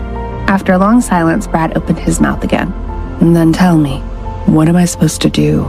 He asked. Tyler looked at him solemnly as he replied, You can't do anything about it, Brad. I'm afraid the only option you have is to reveal yourself to her. Episode 128, Fighting in the Car.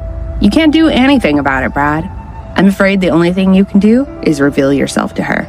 Tyler uttered these words, and as expected, Brad's aura turned impossibly dark and cold. In that instant, he looked as though the horrifying monster within had broken through its cage to destroy the world. Brad's reaction only confirmed to Tyler what he had already suspected, that Hailey was more important to Brad than anything. Tyler sighed deeply while Brad remained in his frightening state until he finally replied, That will never happen. She's the only one I will never drag to hell with me, he said, leaving Tyler speechless before he walked away and quietly sat down on the couch. Tyler remained leaning on the doorframe, considering Brad's words. Then he sighed again as he thought, I knew you would say that, Brad. You may not realize this yet, but she's already the one you care about the most, even more than yourself. The fact is that if things carry on as they are, she will continue to get hurt, and I wonder just how long you can endure witnessing that. After almost an hour of waiting in deafening silence and coldness, Tyler finally saw the car approach. They're here, he said, and Brad immediately got up and strode past him. Meanwhile, the situation inside the approaching car had been chaos. Leonard, who had been sitting beside Hailey in the back seat, was having huge problems. On the journey back from Amy's apartment, Hailey had suddenly attempted to open the door while the car was still moving. She had insisted that she wanted to see her husband. Thankfully, Leonard had managed to prevent her from opening the door. However, while he had been busy holding both of her hands, Hailey had started to fight back. She had been shouting for him to let her go, and Leonard, feeling helpless, could only tell the driver to drive faster until they finally arrived at Gray Mansion. "Sir, we're here," the driver finally said.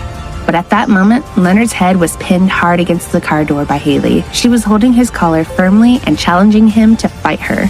Leonard had already surrendered, but she continued to wrangle with him, and he didn't know what else he could do to calm her down.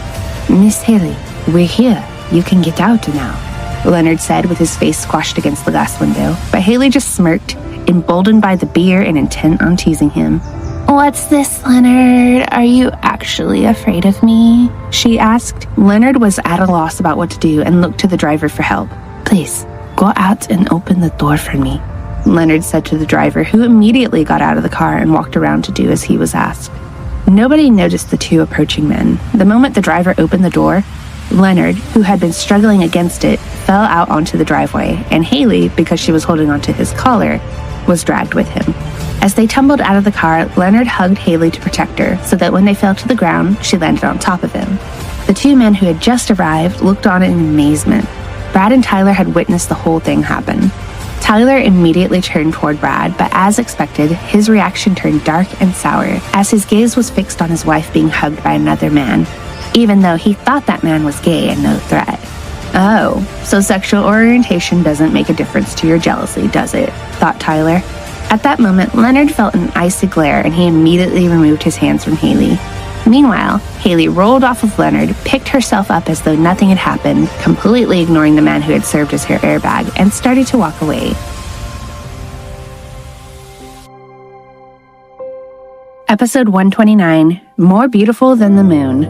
The moment Hailey stood and began to walk, she started swaying from side to side. When she looked as if she was about to stumble, Brad rushed forward to support her. But the moment he touched her, she shoved his hand away angrily. Brad's eyes widened with disbelief. She stopped but didn't even glance at him. "Leave me alone! I need to go and teach my husband a lesson," she said with authority. Her words were clear and her voice serious, but with no evidence that she had been drinking. But when she started moving again, she was obviously struggling to walk in a straight line. This unexpected outburst from his wife confused Brad, and he froze for a moment. Then he watched as she began to walk toward the road instead of the house, so he went after her. He stood in front of her and blocked her way to the road. But this time he was careful not to touch her. Instead, he just spoke to her. "It's me. I'm here," he said gently. But Hailey just giggled and ran past him as if she hadn't heard him. She stopped in the middle of the road and spread her arms out as she looked up at the moon. "Oh, look at the moon. It's so beautiful tonight," she said with a bright smile on her face, while Brad just followed quickly behind, afraid that she might fall or trip any second. By the time he stood next to her, he couldn't help but gaze at her in awe. The moon was reflected in her eyes, her smile was sweeter than ever, and when she tilted her head toward the night sky, he thought she might just take his breath away. "Yes, it's pretty, but to me, you're far more beautiful," he said. Brad spoke without thinking, as if it were the most natural thing in the world. And when he realized what he had said, he started to redden. The moment the words were out of his mouth, Hailey turned her head slowly toward him. She blinked a couple times before she leaned in, peering at his face as though checking it was really him. She stood on tiptoe and touched his lower face and black mask with both hands. It's really you," she said, still touching his face. "Yes, it's me, but..." Brad began, but before he could finish, Hailey suddenly grabbed him by the hand and pulled him as she began to run. "Brad! Come on, let's run. Run with me. Let's run away," she called out into the night, giggling mischievously. She ran as fast as she could and gripped his hand as if she never wanted to let go. Brad found himself quietly running with her into the night, following her without a word wherever she led him, as he just looked at her with nothing but wonder and amazement. Suddenly, Hailey stopped and turned to Brad, and her smile faded. "Water. I'm thirsty," she said. Brad couldn't think for a moment, and then suddenly, as an idea crossed his mind, a gorgeous smile spread across his face. Even though intoxicated, Hailey knew that the appearance of a smile on Brad's face was a rare occurrence, and so it didn't escape her notice. She looked at him in wonder, her eyes wide and mouth open in surprise. "Let's go back so we can get you some water," he said, and his smile began to fade. But before he could turn to head back, Hailey caught his face in her hands again. "Smile again, smile, smile, smile." She started to plead nonstop, surprising Brad again. "I won't go with you if you don't smile. I'll stay here if you don't smile. Smile," she continued, pleading like a child. Brad began to feel both bewildered and defeated by his wife's behavior and demands. And when he felt the cold breeze that swept through his wife's hair so that it moved like black silk under the moonlight, he started to worry that she might catch a cold if they stayed outside for much longer. Brad had no choice but to surrender to his wife's request, although, whether he realized it or not, he was actually incapable of denying her very much at all when she pleaded with him. So, Brad attempted to force a smile, and the result was somewhat disastrous, but equally adorable. Hailey howled with laughter. "You look like a grinning cat," she said. Despite her teasing, he felt no malice toward her. He just watched her laugh until she stopped, and then he spoke again. "I granted your wish. Now, let's go back," he said calmly. And finally, his wife relented, and together they returned to the house. Episode 130, What's the Lesson Today? By the time Brad and Hailey reached the living room, Hailey was struggling to keep her balance again. Her eyes suddenly felt weary, and her head fell heavily against Brad's neck. "Are you all right? Shall I take you to bed?" he asked as he looked at her sleepy face. "No." Hailey's immediate and emphatic response surprised Brad once again, even though he knew it was because of the beer. "Okay, then sit down here, and I'll go and fetch you a glass of water," he said as he gently helped her sit down on the couch. Hailey cooperated once more and hesitantly let go of his hand. Before he left her, he softly stroked her hair. "I'll be right back," he assured her, and quickly walked toward the kitchen. Meanwhile, Tyler, who had been observing the couple like an invisible ghost in the corner of the room, moved quick as a flash and jumped behind the couch to whisper in Hailey's ear. "I heard you came back to teach your husband a lesson, Miss Hailey," he said. "I wonder what kind of lesson it is. You're not planning to beat him up, are you?" he asked. His mischievous words forced Hailey to instantly snap fully awake, as though a light bulb suddenly appeared above her head. She remembered the do-or-die mission she had promised to execute by the end of the night. The intensity in her eyes then blazed wildly as she gathered her determination. Tyler noticed the instant transformation and wondered what on earth she had planned. What's she planning? What's the lesson? Don't tell me she's really planning to beat him, he thought. He was just about to ask her again when he heard Brad approaching from the kitchen, so he immediately ducked down and hid behind the couch. Brad stood in front of Hailey, and he offered her a glass of water. But as she took the glass from him, she stared up at him with such intensity as if she wanted to devour him. This sudden change in her demeanor only confused Brad yet again. He was about to open his mouth to ask what was wrong when Hailey suddenly stood. She didn't take her eyes from him and commanded him like a queen. "Sit," she said, but before he could react, she used her hand to push him down onto the couch. Brad was becoming more and more bewildered with each passing moment, but he just allowed her to take control while his eyes remained locked on hers. Once Brad had sat down, Hailey drank the water before she casually discarded the empty glass onto the armchair next to her. And the next second, she suddenly leaned forward and slammed both of her hands on either side of Brad on the back of the couch, capturing him between her arms.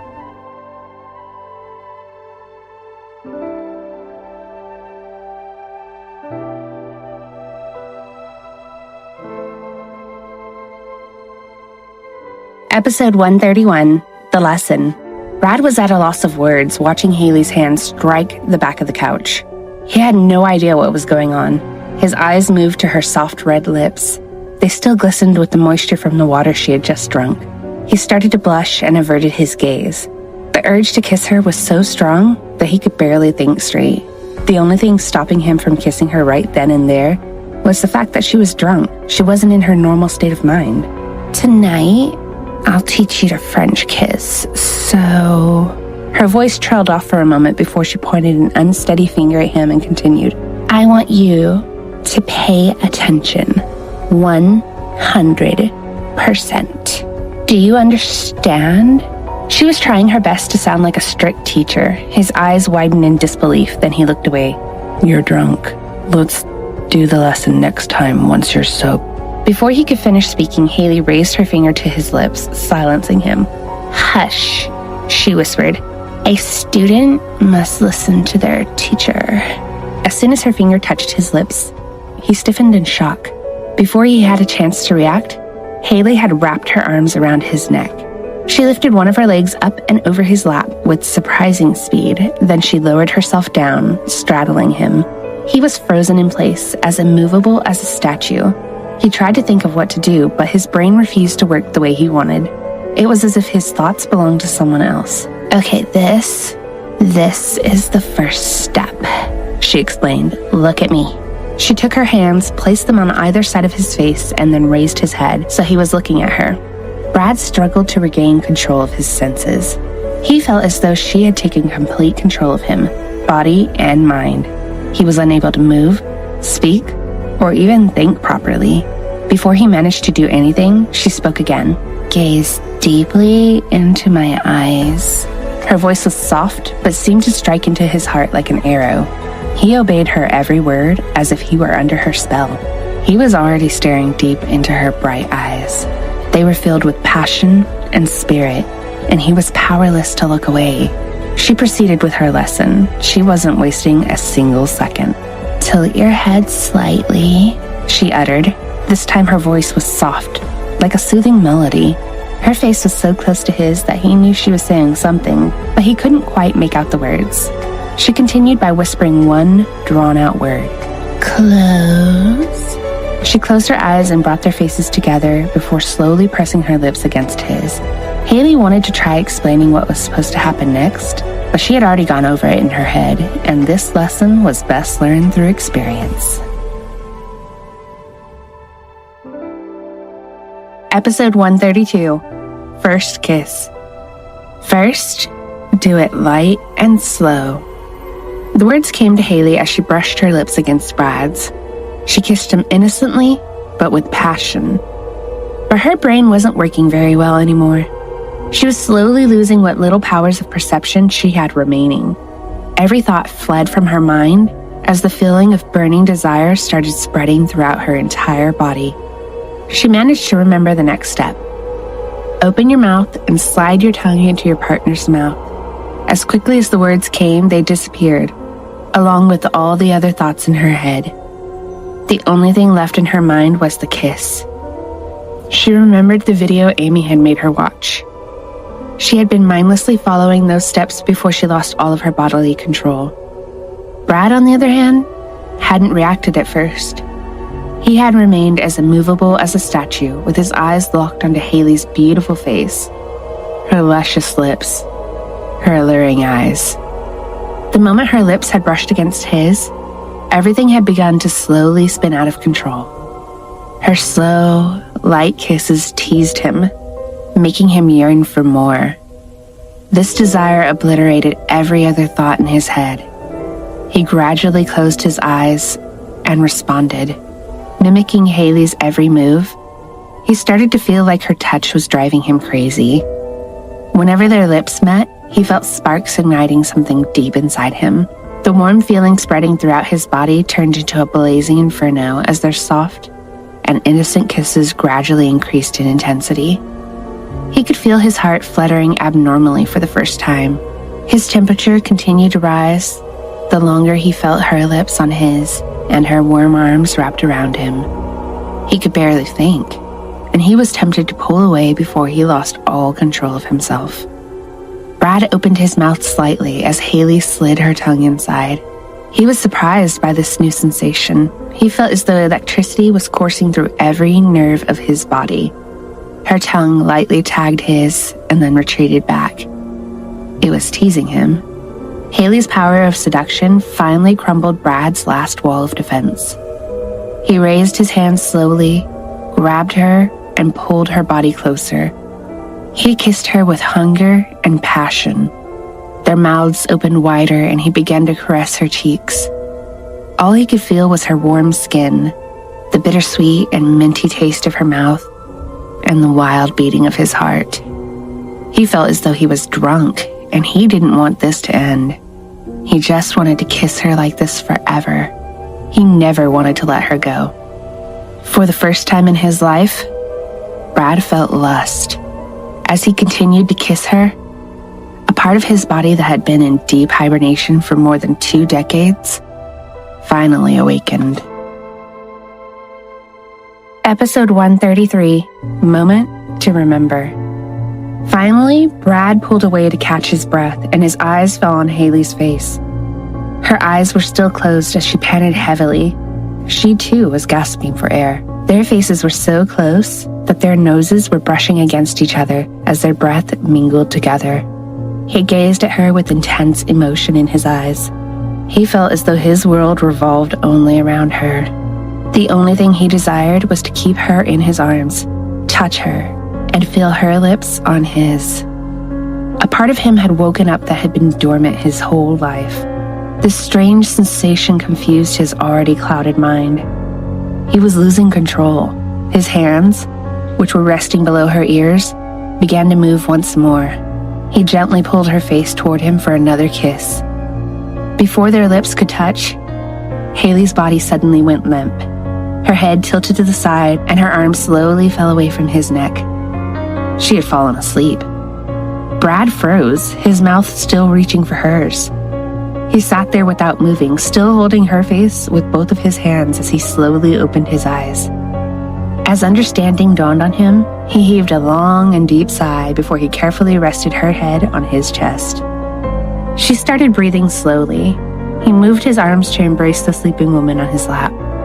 His face was crimson, and there were drops of sweat on his forehead. The intoxicating feelings of lust and desire were fading as he gently rested his chin on the top of her head. They stayed like this for a while. Eventually, he grabbed her waist and stood up slowly. Carrying her gently like she was his most treasured possession, he started to make his way to the bedroom. After a few steps, he suddenly stopped. "Tyler, call Dr. Ilum. Tell him to come now," he said softly without even turning his head. He continued to walk toward the stairs. Tyler, who was still crouched behind the couch, slowly stood up. Droplets of sweat glistened on his forehead. "He knew I was there the whole time," he thought with surprise. It seemed all Brad cared about was his wife. It was like Tyler didn't exist at all. He sat down on the floor feeling annoyed and slightly embarrassed. He hadn't intended to witness Brad and Hailey's romantic moment, but he was happy that his friend seemed to have enjoyed himself. He wondered why Brad wanted to call a psychiatrist in the middle of the night. Tyler tried to think of a reason, but when he couldn't find a sensible answer, he slipped his hand into his pocket and pulled out his phone. "Hello? Dr. Ilum? Brad wants you to come over right away," he said when the doctor answered the call. Dr. Ilum asked. Before Tyler could answer him, he heard a woman speak quietly. Why? "Honey, why did you stop? I haven't finished yet," she said. Tyler shook his head. Am I the only one not getting any action tonight? He wondered. Don't ask me, I don't know, Tyler replied with an irritated tone. If you want to live to see the sunrise tomorrow, you'll get here as soon as possible. He abruptly ended the call. Still sitting on the floor, Tyler sighed. Maybe it's time I found a girlfriend, he decided. Episode 134. Don't worry. Brad carefully placed Hailey on the bed after he entered the room. Just as he was about to remove his hand from her back, he paused for a moment to admire her beautiful face. She looked so peaceful as she slept. He watched her for a few moments, and then he brushed a few strands of hair from her face before he kissed her on the forehead. He noticed that she was still wearing her shoes, so he moved to the end of the bed and started removing them as carefully as possible. It was so quiet in the room you could hear a pin drop. He could clearly hear the slow, soft sound of Hailey breathing. Even though the sound soothed him, he couldn't calm the rapid beating of his heart. Suddenly, Hailey moaned, causing him to freeze. He stood motionless, Hailey's foot in his hands. He didn't want to wake her up. She raised her other foot and kicked him right in the chest. Brad was stunned. Before he could do anything, she rolled away from him toward the edge of the bed. Fearing that she would fall, he leaped over to the other side of the bed and reached out. He managed to catch her, but before he could even breathe a sigh of relief, Hailey turned suddenly. Her open palm collided with his face. He was stunned. It was the first time he had ever been slapped. When he heard his wife moan a second time, he relaxed a bit. Once again, his gaze landed on her innocent, sleeping face. He had no idea what to do in this type of situation. She had already kicked and slapped him, but he didn't want to wake her up. He looked like a confused child. He decided to try and roll her to the middle of the bed, but as he wrapped his arms around her, she suddenly bit him on the neck. He froze in shock and didn't make a sound. He tilted his head, trying to get away from her. It felt like her bite was hard enough to leave a mark. After releasing his neck from her teeth, Hailey started gently licking his neck. He almost dropped her in surprise. Why is this ice cream warm? She murmured in a soft voice. Then she stopped licking him and fell back asleep. Brad's heart skipped a beat when he heard Hailey's voice. The feeling of her tongue on his neck made him want to kiss her again. His throat tightened and he swallowed hard in order to ease the tension. He came back to his senses when he felt his phone vibrate in his pocket. He closed his eyes tightly, took a deep breath, and put her down gently. He took out his cell phone and looked at the screen. He's here. He finished taking off her shoes and then looked at his wife once more. She seemed to be sleeping deeply, but he still felt reluctant to leave her. Brad had something he wanted to discuss with the doctor, so he pulled both of the side tables up to create walls on either side of her. He circled around the bed to make sure she wouldn't fall, then he bent down and gave her one more kiss on the forehead before he left the room.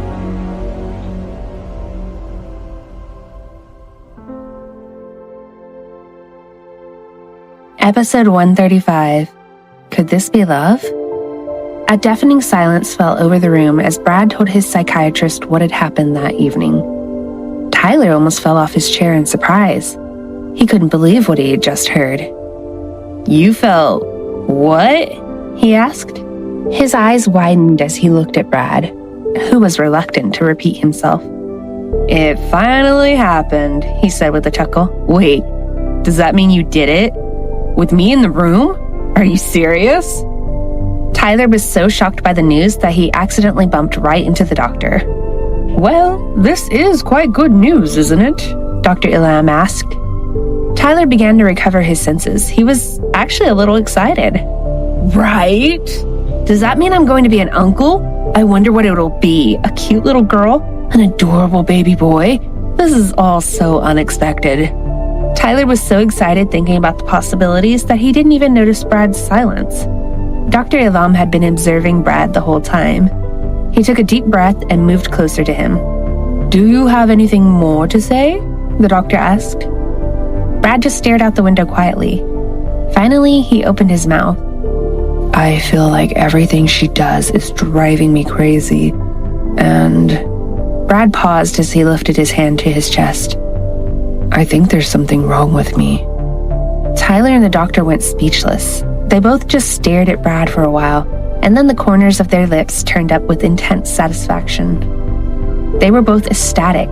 Their boss's icy exterior was melting away. Observing Brad trying to understand his new emotions was amusing. It almost seemed adorable. What a blessing. The two men's thoughts were almost completely in sync. They exchanged nods of approval with one another. Tyler wanted to celebrate. He clapped his hands with joy. The day has finally come. The love of a good woman has finally managed to rouse Brad's desire. He is not such a cold monster after all. Congratulations to all. Especially to Miss Hailey. I suppose she deserves most of the credit. She really is the best. Well, Brad, do you have any idea what's going on with your body right now? Dr. Ilham asked. Brad finally turned his gaze towards him. What do you mean? The psychiatrist tried to explain. Well, this is the first time you have felt this way, is that correct? Brad replied with a nod and a mumble. Mm-hmm.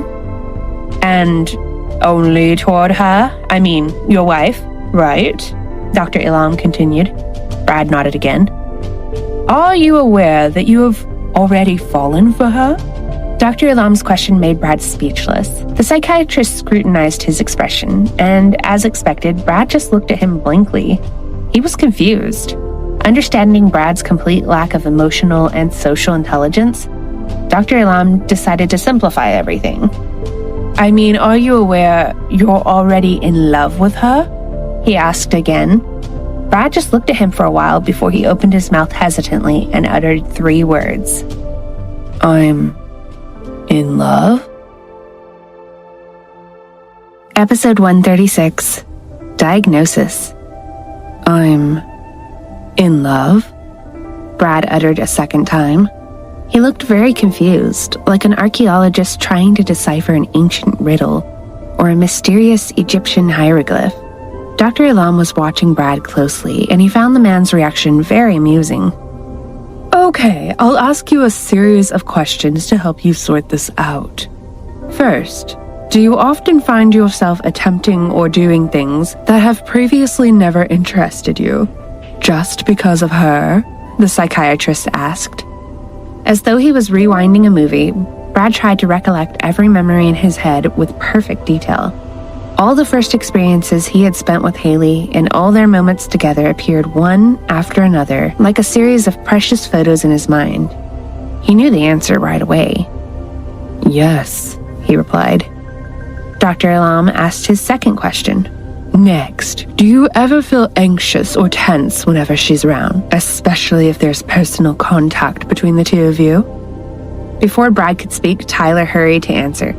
Absolutely, yes, he does. Every time she even gives him the slightest touch, this man becomes very tense. He's stunned and freezes up. I can't even count how many times it's already happened. And anxious? My goodness. Did you know we took an immediate flight back here from the other side of the world just because his wife was upset? All it took was one call with her telling him how much she missed him. Brad couldn't argue with Tyler's statement. He was thinking the exact same thing. It was as if Tyler was able to put Brad's very thoughts into words. After hearing Tyler's assertion and seeing Brad's expression, Dr. Elam had his answer, so he continued.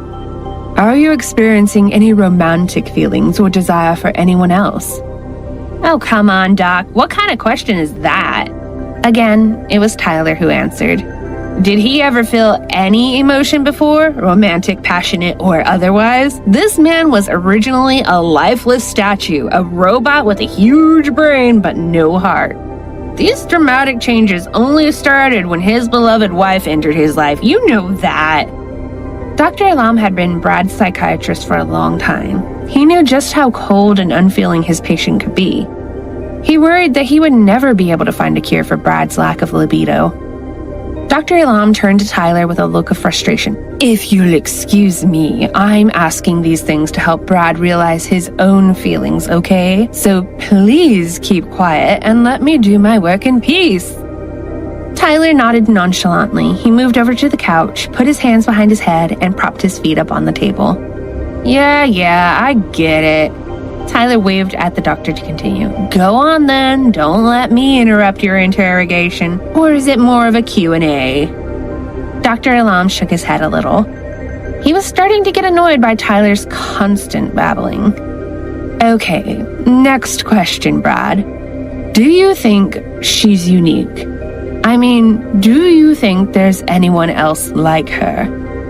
Brad immediately responded yes, without a single second of hesitation. In Brad's eyes, Hailey was the only person for him in the whole universe. Dr. Elam nodded and continued. Do you find yourself daydreaming about her? Do you think about every little moment you spend with her, or find yourself focusing on every object or event that reminds you of her?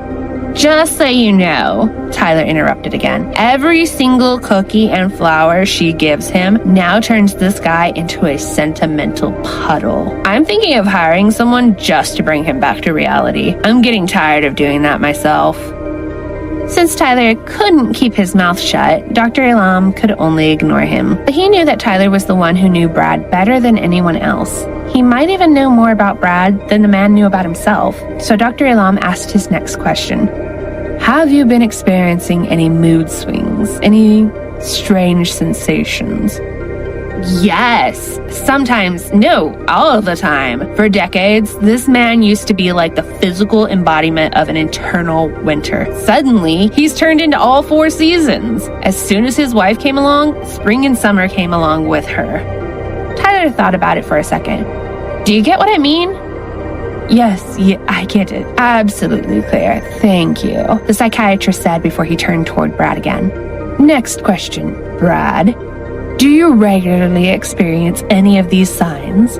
Possessiveness, jealousy, fear of rejection, or separation anxiety?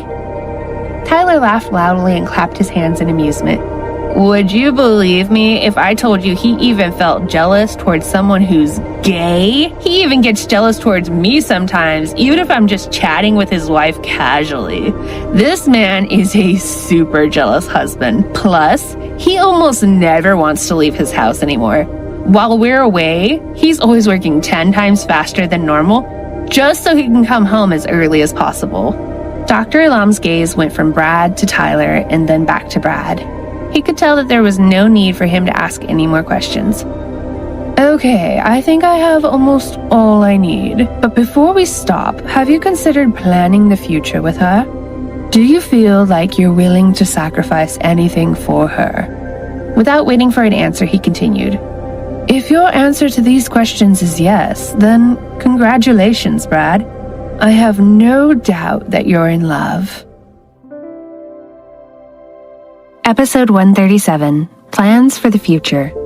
As soon as Brad heard the psychiatrist confirm that he was in love, he became unbelievably quiet. He looked as though he was starting to figure things out in his head. The riddle was solved. Now, instead of Brad being a cold, stone statue of a man, he was a human being capable of real feelings. The mystery deep inside him had been solved. He sat there motionless, letting this realization sink in. Tyler, on the other hand, was expecting a more visible reaction from Brad. To his dismay, he just sat there as if in a daze, causing Tyler's shoulders to droop in disappointment. Do you have any questions? Dr. Elam asked, breaking the silence. Brad still didn't say a word, so the psychiatrist shifted his gaze toward Tyler, who just waved his hand dismissively. Well, it seems my job here is done. Thankfully, Mr. Clark is here, or I might be waiting all night for a response. He gave them both a small smile. I shall be taking my leave. Call me anytime if you need me. He stood up, gathered his things, and slowly made his way toward the door. Before he left, Tyler suddenly called out. Wait for me outside. I have something to ask you, he said. Dr. Elam turned and nodded before he left the room. As soon as the door closed, Tyler turned to Brad, who was still standing there as still as a tree trunk. Tyler moved closer to him and waved his hand in front of his face mischievously. Hey, you alive in there? He asked, but it was like Tyler was invisible. Brad didn't even glance at him. Tyler sighed before he went and leaned against the wall in front of Brad's line of sight. Now that you have finally realized that you have feelings for her, it's time for you to talk. Tell me what you're thinking. I want to know about our future plans. Is the initial plan still unchanged? Tyler asked as he focused his gaze on his boss intently. Brad turned his head toward the window, shifting his gaze to the dark night outside. He seemed to be ignoring Tyler's questions. His blissful expression from a moment ago had turned cold. But despite seeing the negative look on Brad's face, Tyler didn't back off. He really wanted to know the answer. He needed to know what his boss was thinking because from that moment on, things might start to follow a completely different path than before. Ever since Tyler had realized that Hailey was becoming an important part of Brad's life, he had started formulating a new plan. He thought about what would happen when they developed feelings for each other.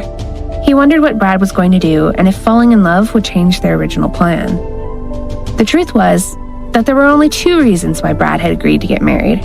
First, it was because of his grandfather's wish to have a great-grandchild who would inherit control of the Sanchez group one day. The second was to use his child to take down his own father, Brandon, the man responsible for all of Brad's misery. The original plan had been decisive and clear-cut, and there was no room for sentiment or emotion. Brad had never agreed to get married because he wanted to. It was all just a part of his desire for revenge. But now, things had changed, and Brad had developed a sentimental connection to his new wife. Tyler wondered if they were still going to go ahead with their initial plan, or if something was going to change. Then he remembered something. What about the contract Hailey had signed? The contract stated that the woman becoming Brad's wife must bear him a child. After she gives birth, the child will belong only to him. The wife will only live with Brad until she gives birth, and after that time, she will cut off all ties with him and leave the mansion. She needed to get pregnant within 5 months of the wedding, and if she failed, the contract stated that they would get divorced and the deal would be terminated. Tyler knew it was a heartless contract. It was written more as a business transaction. Hailey was clearly aware of this too. Now that feelings were developing between the newlyweds, he wanted to know what both of them were thinking. Even though Brad still hadn't said a word, Tyler continued to speak. You really need to think about this stuff now. The sooner you figure it all out, the better. After a few more moments of silence, Brad suddenly stood up, grabbed his mask, and left the room. Tyler heaved a deep sigh and shrugged.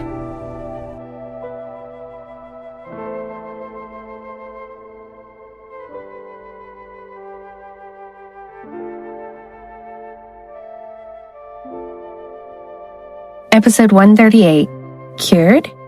Once Brad left, Tyler also walked out of the room and hastily went to the entrance where Dr. Elam was waiting for him. Do you have anything more to say? The doctor asked. Instead of answering, Tyler just signaled for him to follow. The two then walked away from the entrance before Tyler began to speak. Tell me what you think about all this. Does this mean that Brad's emotional illness is completely cured? Tyler asked with such a stern voice and intense stare that Dr. Elam straightened his back reflexively before responding. There's no need to be intimidating, he thought, and took a deep breath.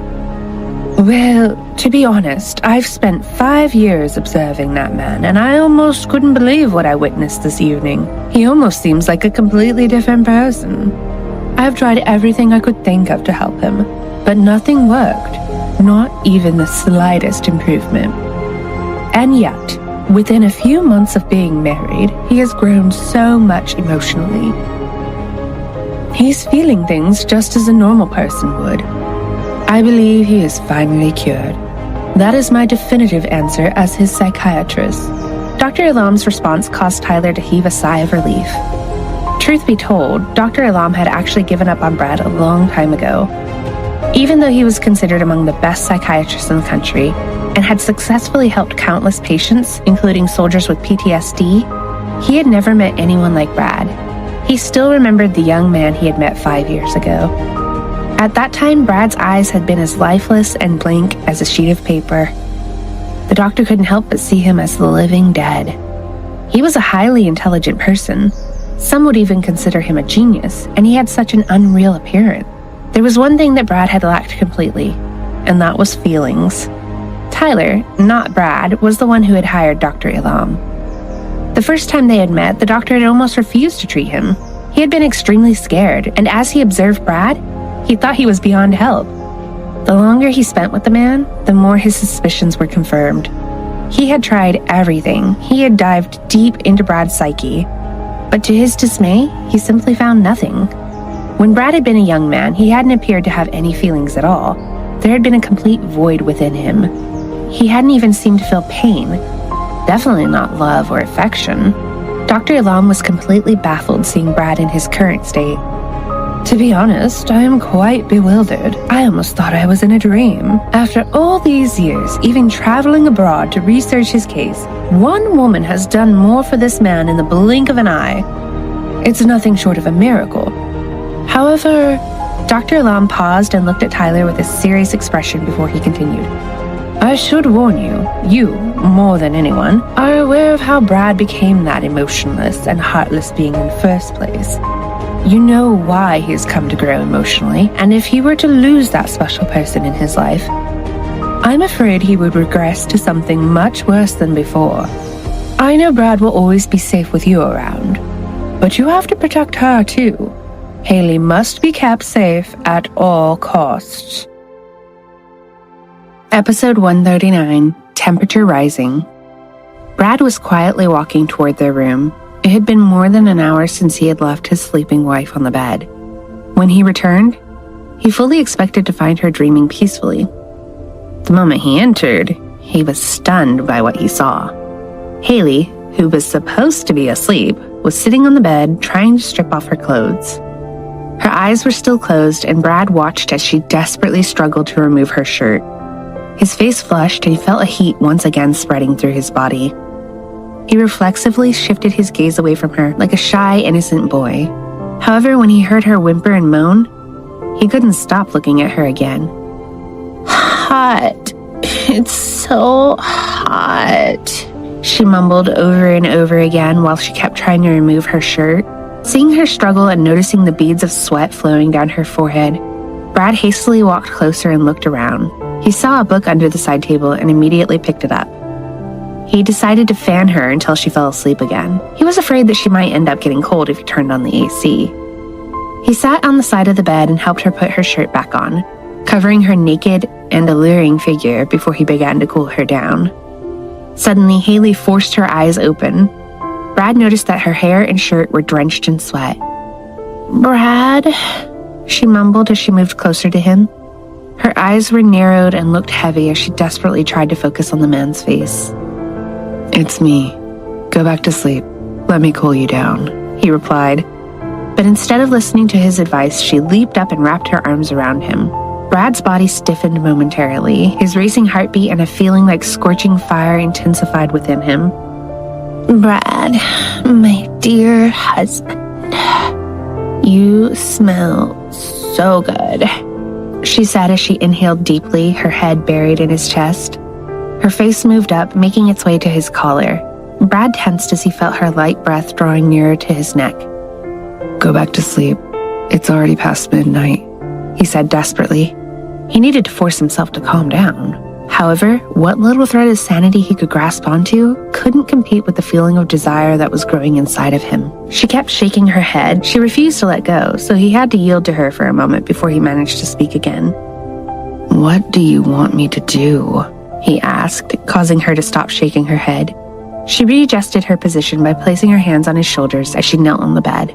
She stared at him while her body was slightly swaying. Then she opened her mouth. I want you to call my name, she replied, and then she went silent. It dawned on him that he had never once called her by her name. The fact that she had to request that from him made him feel guilt and regret that he had not done it sooner. Brad swallowed hard before he looked deep into her eyes. He raised his hand and started caressing her cheek gently before he finally uttered 3 words filled with intense and passionate emotion. "Hailey, my wife." Episode 140, Say My Name. "Hailey, my wife," Brad said slowly with a tone filled with love and gentleness. He wanted to say it for the first time in the most passionate way. When the woman swaying in front of him heard him add the words, "my wife," Hailey responded by smiling more brightly than ever before. Her eyes were still partially closed and her face was red and drenched with sweat. And yet her angelic beauty remained breathtaking. Her soft voice, the slow movement of her body, and the way she pursed her lips were enough to make him lose control of his thoughts. She was very seductive. "Again," she pleaded. She looked so eager and excited that Brad felt his heart skip a beat. "Hailey, my wife," he repeated with the same passionate voice. She embraced him again, looking extremely happy. She was squeezing his neck with intense force, but he didn't mind and gently wrapped his arms loosely around her small waist. All he cared about was that his wife was happy. Time passed and they stayed in each other's arms. Brad didn't move or talk. He was waiting for her to fall back asleep and rest. Suddenly, she let go of his neck and placed her hands back on his shoulders. She was still kneeling as her tired gaze fell on him. She looked as if she was on the verge of sleep. Her eyes squinted and suddenly revealed a dim sadness as she looked at him. Brad felt alarmed and wondered what was wrong. He slowly reached out to steady her and looked deep into her eyes. They looked even sadder. He was about to open his mouth to ask what was wrong when tears suddenly welled up into her beautiful eyes and started to slowly stream down her face. Brad felt as if the sky was falling right on top of him. Looking at his wife crying made him feel like his heart was being smashed into 1,000 pieces. His throat began to tighten, and it was getting harder for him to breathe. He wanted to ask what was wrong, but his words just seemed to get stuck in his throat. Hailey slowly opened her mouth. Brad, why can't I see your face? Why am I not allowed to know you? I want to see you. I want to know you. Her words echoed inside his brain repeatedly. His gaze was locked on his wife, who was sobbing like a child. His heart clenched painfully, and he pulled her toward him and hugged her tightly.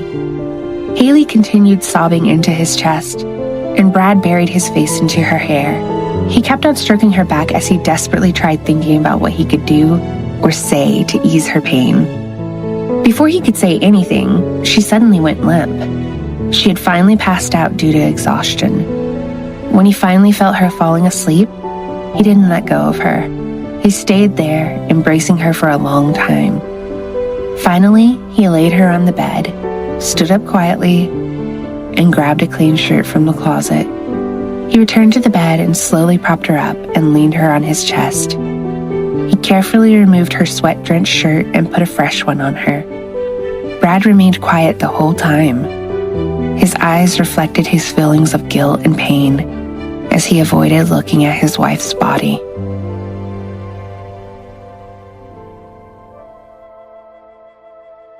Episode 141, Feeling Pain Again. Some time had passed and Brad was still sitting beside Hailey, watching her sleeping and gazing at her peaceful face. He had stopped fanning her when he noticed she was no longer sweating. He let out a long, deep sigh, moved his hand to his chest, clenched his shirt tightly, and tipped his head back to look at the ceiling.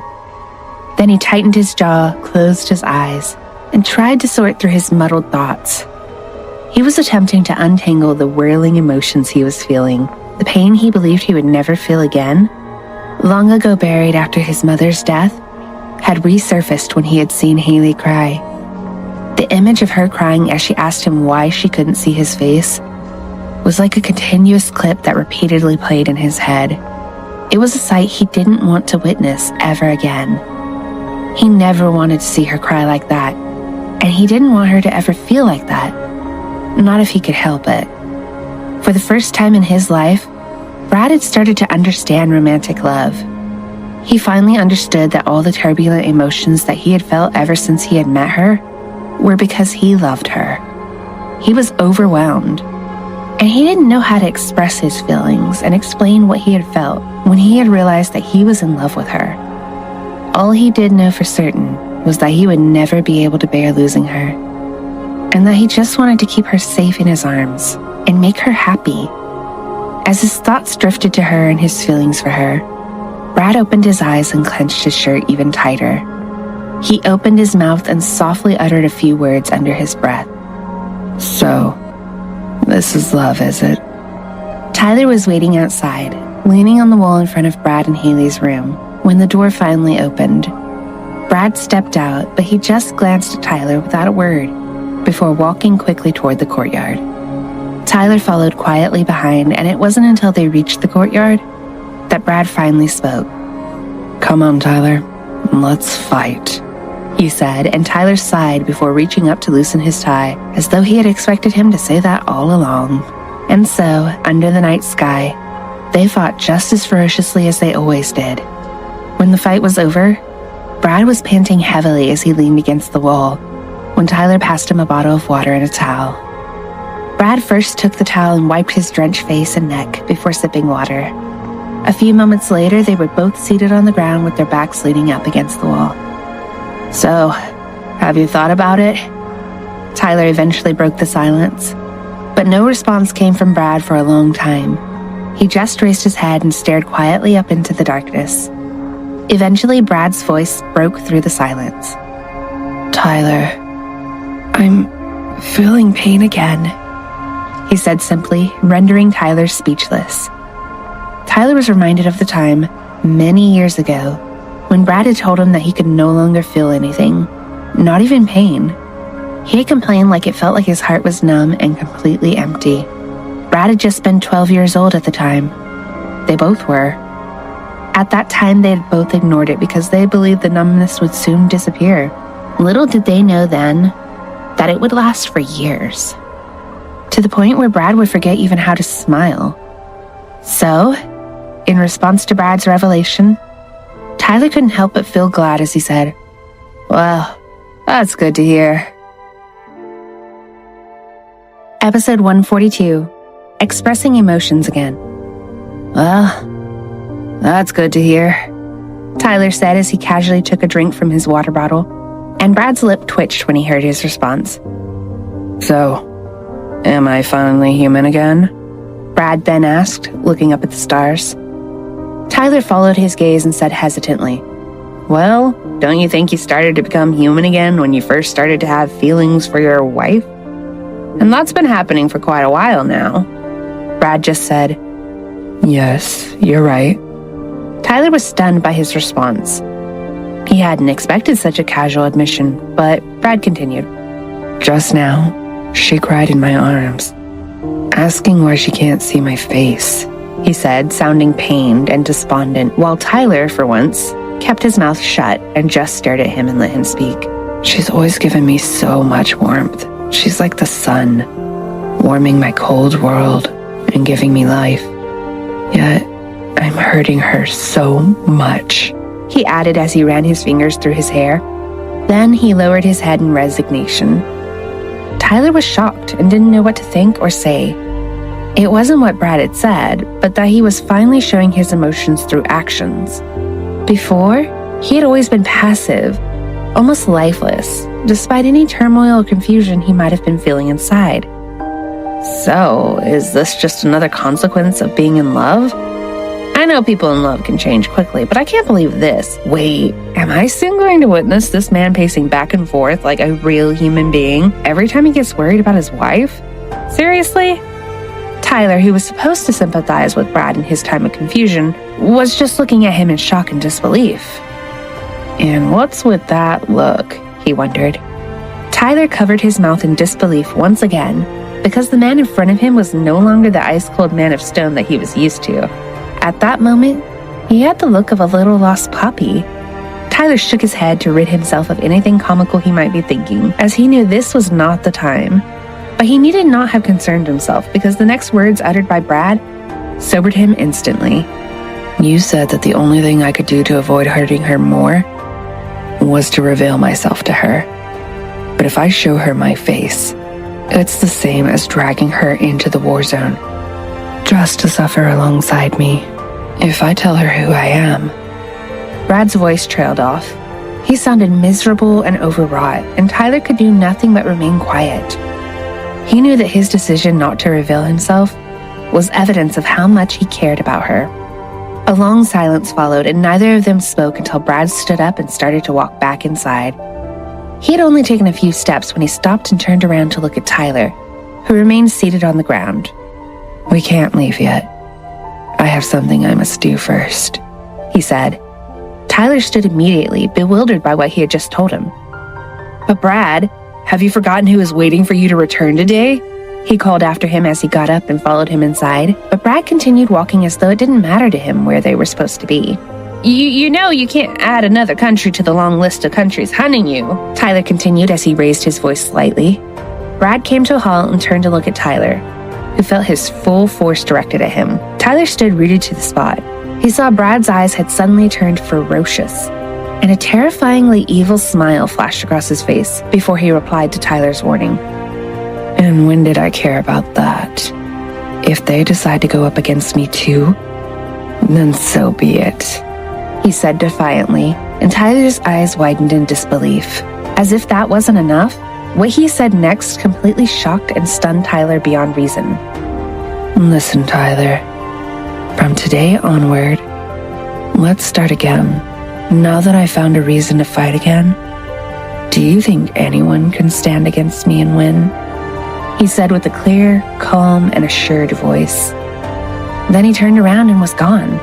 Tyler was unable to move as he considered Brad's words. Then, a few moments later, he began to laugh and he shook his head as he put his hand on his waist. And suddenly, a fiery spirit blazed within him, and his eyes burned wildly. So you finally found a reason to fight again, he uttered, and then he laughed again.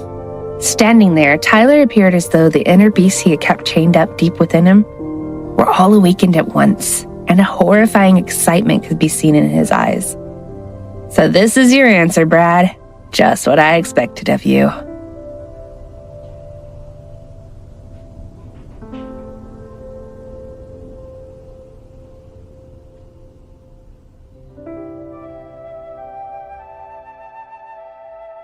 Episode 143, Call a Doctor. The next morning, the sun was already high in the sky when Brad opened his eyes. He had fallen asleep in his study after dealing with the man he had been supposed to meet. He went into the living room to be met by the butler, who told him his wife wasn't awake. Brad's brows knitted with concern as he looked toward the staircase. Is she still sleeping? He wondered. He was about to head toward the dining room when he stopped and turned back toward the stairs. I'll just go and check on her, he thought. The moment he opened the door to their bedroom, he saw Hailey coming out of the bathroom, but she looked very unsteady on her feet, as if she were about to fall, so he leaped forward to catch her. He caught her just before she stumbled to the floor, and when he felt that her skin was very warm, he became worried. Are you all right? He asked, his voice full of concern as he lifted her up in his arms. Hailey forced her eyes open when she heard Brad's voice, but because of her throbbing headache, she couldn't speak. Seeing her face screwed up in pain, Brad became a little panicked. Tell me what's wrong. Should I take you to the hospital? He asked anxiously, but when Hailey heard him, she dismissed him with a wave of her hand and shook her head as vigorously as she could in the circumstances. I'm fine, really. I just have a hangover. It will go away by itself if I rest, she said as she squeezed her eyes shut. When Brad heard those words, the worry he was feeling began to diminish, and he heaved a long sigh of relief before he gently laid her on the bed. But as he watched her, she still looked as if she was hurting, so he began to get worried again. So he slipped his hand into his pocket, took out his phone, and dialed Tyler's number. When the call connected, he immediately ordered Tyler to call a doctor, then hung up. After a moment, someone knocked at the door, and Tyler came into the room. "What's wrong?" he asked. Is the doctor coming? Brad asked anxiously as Hailey rolled over onto her side and buried her face in the pillow. Brad, I don't need a doctor. I just have a headache, she said, and the two men shut up. Tyler quickly realized that Hailey had a hangover. He looked over at Brad to tell him that everything was all right, and he almost burst out laughing. Brad had the look of an anxious, overbearing mother, extremely worried about her child who had a simple cold. "Why are you looking like that? She just has a hangover, for heaven's sake. It's not as if she's about to die," he thought. But of course, he knew he couldn't say this to Brad. He could only shake his head as he looked at him. The terrifying side he had displayed just hours ago was nowhere to be seen. It was as if he was a completely different person from last night. "He's turned into a lost, terrified little puppy now," he thought as he stifled his laughter. "You don't have to worry," he began, but Brad interrupted him. Are you saying I have to watch her suffer like that? Brad's voice suddenly turned harsh and cold as he looked at him sharply. Tyler just scratched his neck.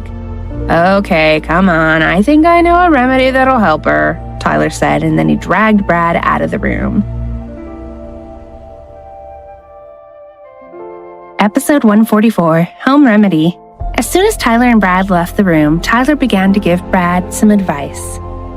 "Look, Brad, it would be the height of embarrassment to be taken to the hospital for a hangover, okay?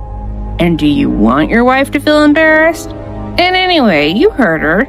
She said she doesn't want to go," he said, and as expected, his words were enough to put an end to Brad's desire to take his wife to the hospital. Then tell me, what can I do to help her? Brad asked in the same anxious voice. "Calm down. I think I remember where I've seen some really helpful advice," he replied in a soothing voice, and Brad began to feel some sense of relief. However, when Tyler lifted his phone and started typing the words "how to cure a hangover" into a web browser, Brad's expression began to turn cold, as if his sharp icy gazes were telling Tyler that he didn't trust whatever information he obtained from the internet. Tyler looked at him warily. "So, what's with the 'I don't trust anything that comes from the internet' look? Wait, don't tell me he's thinking about that novel that I downloaded onto his phone before," he thought. "Look, Brad, this site is reliable, okay?" he began, but Brad didn't let him finish. "Call a doctor, now," he said in a determined but equally terrifying voice. "Do you really want a doctor to come here and treat her? Have you forgotten that you just sent Liza, the only female doctor you have at your disposal, to Europe yesterday?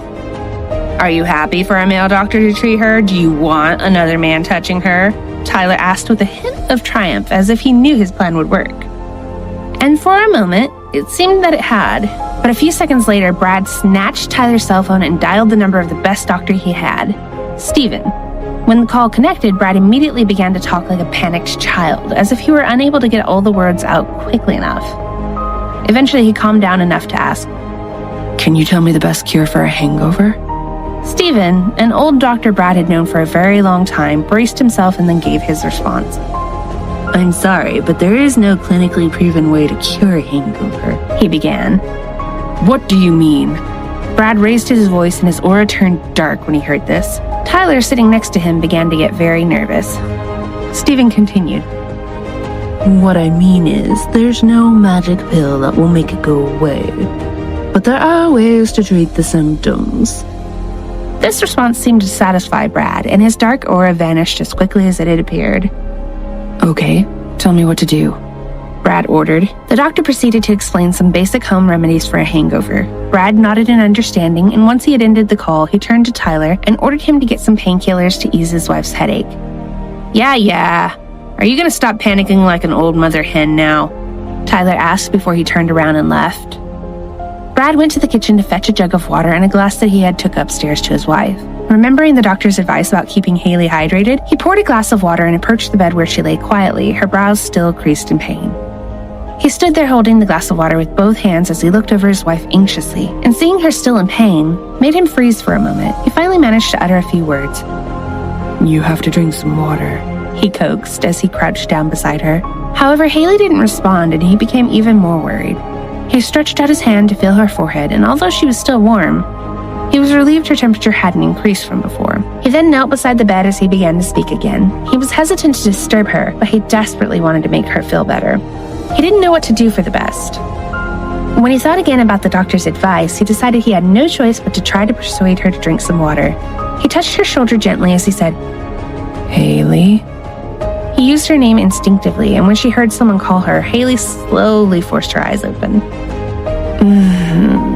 Did I just hear Brad's voice? Is he calling my name?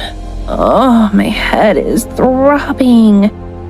Was it just my imagination? She mumbled.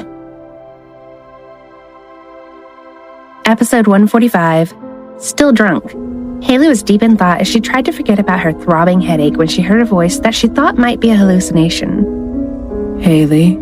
Brad said one more time in such a gentle voice that she almost forgot about the pounding in her head, and she slowly opened her eyes to look at him.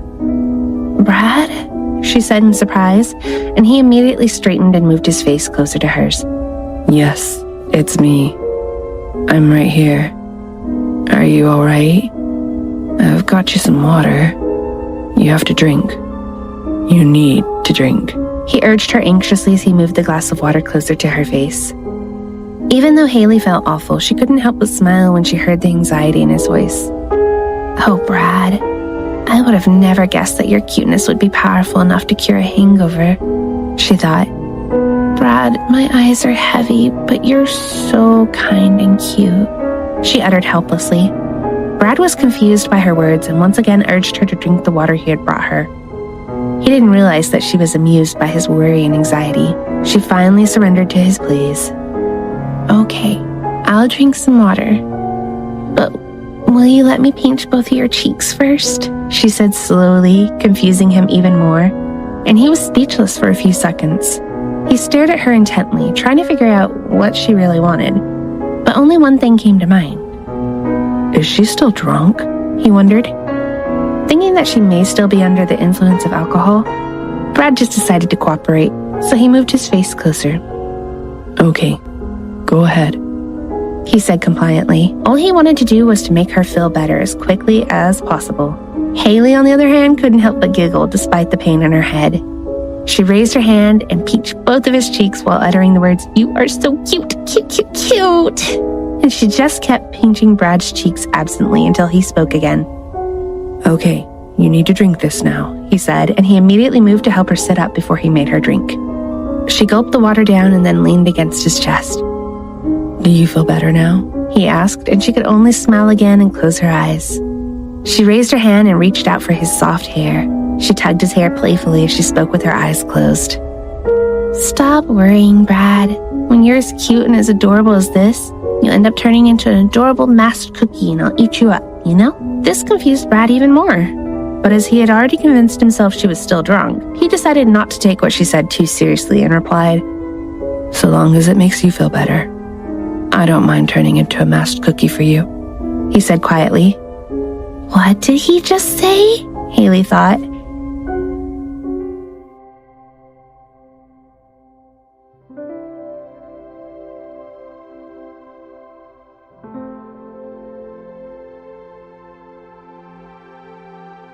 Episode 146, Slow Recovery. Dumbfounded by Brad's remarks, Hailey had been about to respond when her head throbbed so painfully that she instinctively tugged his hair even harder. She moaned in pain as she buried her face in his chest, and this caused Brad to panic again. Are you sure you're all right? He asked anxiously. But Hailey didn't answer. She just grabbed hold of Brad's shirt and hugged him tightly. Seeing her like this made Brad's heart beat wildly. The longer he watched her hurting, the more anxious he became, and the more he feared something bad might happen to her. So he again dialed Tyler's number to ask a doctor to attend to Hailey immediately, but before the call connected, the door opened and Tyler walked in. Tyler, just go ahead and call Dr. Steven now. Brad's stern but fearful voice startled him. He looked at Brad for a moment in silence before he walked closer to him. I can't even begin to imagine how he'll cope when his wife gets pregnant and has a baby. It seems I'll have to exercise a bit more patience from now on, he thought. Relax, Brad. Didn't she tell you she didn't need a doctor? Here, I brought the painkillers you asked for. Once she's taken these, they'll relieve her headache and she'll start to feel better. Tyler spoke with certainty as he handed over the pills.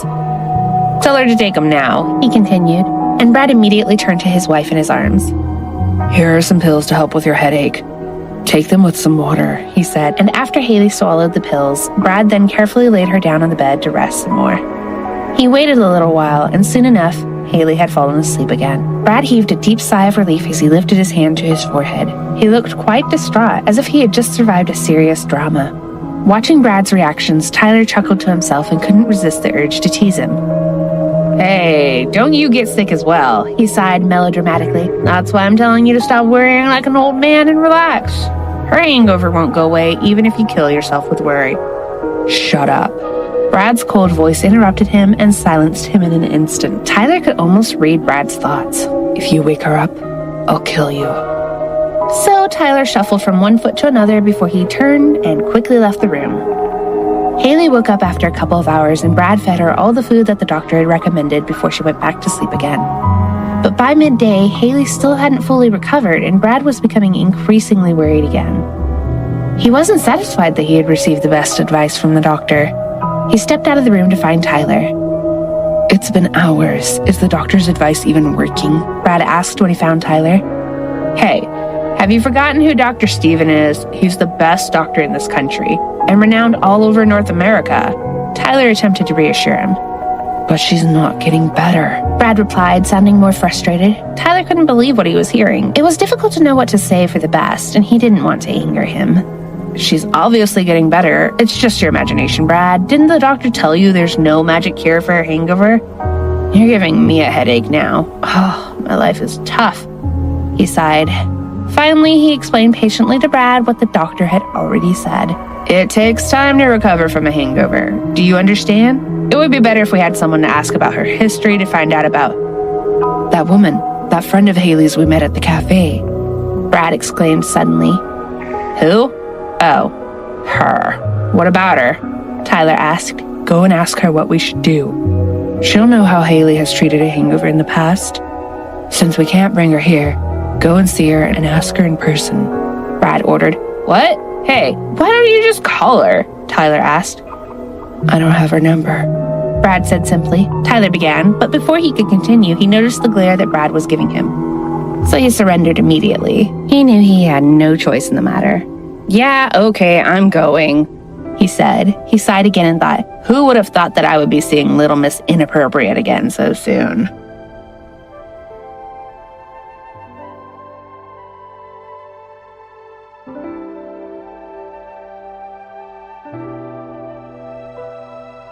Episode 147, Amy's Performance. Tyler had just arrived in Greenport in front of Amy's building. Moments before he stepped out of the car, he had noticed something happening outside the building, so he had waited inside the car and watched to see what was happening. Two men in black suits, who looked like bodyguards, had dragged a woman out of the building wearing just her pajamas. Her hair was untidy and piled on top of her head, and her black pajamas were printed with guns and knives. She looked like she had just woken up, even though it was past midday.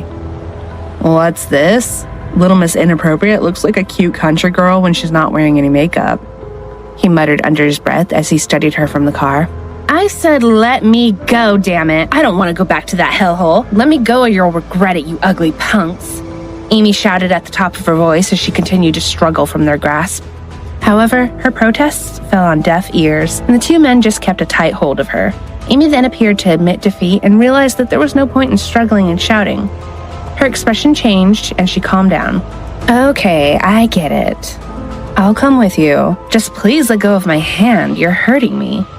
The loud and unruly Amy of a moment ago had suddenly switched to a sweet and charming version. Her powers of seduction shone even though she had just been dragged out of bed in her pajamas and hadn't pulled a comb through her hair.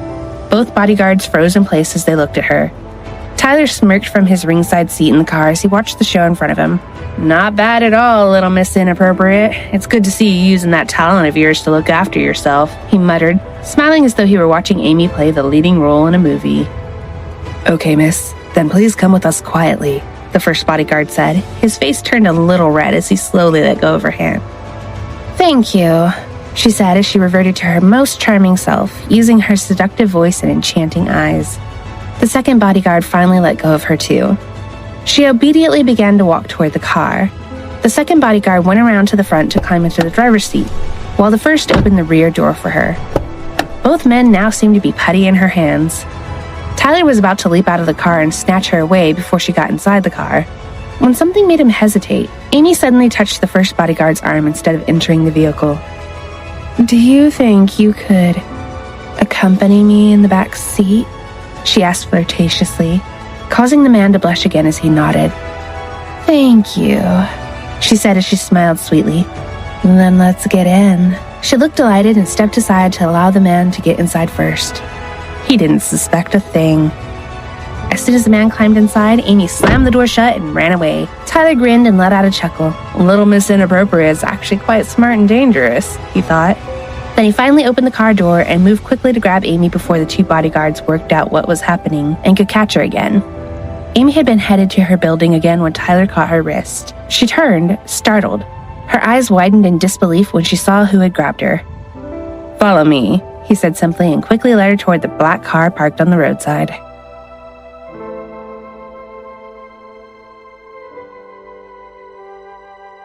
Episode 148, Tyler and Amy in the car. Follow me, Tyler said, and he led her toward the black car parked on the roadside. Amy hesitated, but then followed Tyler, the ordinary-looking bodyguard. She realized that even if she were to go back and lock herself inside the apartment, those people were likely to camp outside her building until she finally gave in. And she had no other means of escape because there wasn't a taxi in sight. She had no choice but to go with Tyler. They climbed into the back seat of the car and shut the door before the two bodyguards caught up with them. Quick, let's go, Tyler said to the driver. The car sped off down the road, and soon they were out of sight of Amy's pursuers. As soon as Amy was sure that no one was following them, she breathed a deep sigh of relief. So, you can also use your seductive charms as a weapon? Not bad, said Tyler. Amy turned her attention to the man beside her. Wait, my seductive charms? This ordinary-looking, she thought irritably. Why, are you jealous of my abilities? Do you want me to teach you some of my secrets? She asked mischievously. Tyler just scowled at her. Jealous? This woman really knows how to mess with someone, he thought. No, thank you. That won't be necessary. Anyway, what's going on? Don't tell me you seduced someone's husband again and now his wife wants you dead, he asked casually. But he didn't get the reaction he was expecting. Why do you ask? Don't tell me you're interested in me, Mr. Ordinary, she replied as she placed her finger on Tyler's chin. Tyler started to get a little hot under the collar. Back off, Little Miss Inappropriate. I already told you I'm not interested in women like you. His eyes narrowed as he brushed her hand away, but Amy just giggled softly. And before he knew it, Amy had turned herself around to face him. Tyler tried to tell her to sit back properly in her seat, but before he could get the words out, she had taken his face in both her hands and forced him to look directly into her eyes. Look, Mr. Ordinary Guy, I already told you, right? I'm interested in guys who don't fall for my traps. And you just happen to be one of those rare things that fall into that category, even though you only look ordinary. She spoke seductively without letting go of Tyler's face. Her words might have swayed Tyler if it hadn't been for the last thing she said. Even though I only look ordinary. This woman. She actually called me a thing, he thought indignantly. Tyler had started to get agitated. He wanted to get away, but her hands against his face had been strangely distracting. So what you mean is, if I fall for your moves, you'll back off? Fine, I get it, Tyler replied. And the next second, he grasped both of her shoulders and pinned her down on the seat. He had acted so fast that Amy had no time to react. And before she knew it, he was on top of her, and she couldn't escape. Amy's eyes widened, astounded by the move, which had been completely unexpected. Her hands pushed against his chest as she instinctively tried to get away. But he wouldn't move an inch, and she was overwhelmed by his sheer strength. Amy felt then that this man wasn't just a simple bodyguard at all, but he was much greater than that. So he's basically doing all of this so that I back off and stop teasing him? Interesting. Well, I won't give up just like that, you know, she thought. Oh, so you actually know how to pin a woman down? She chuckled. Not bad at all for an ordinary guy. She teased him some more in her customary fashion. This only made Tyler even more agitated. This woman really is too much, he thought.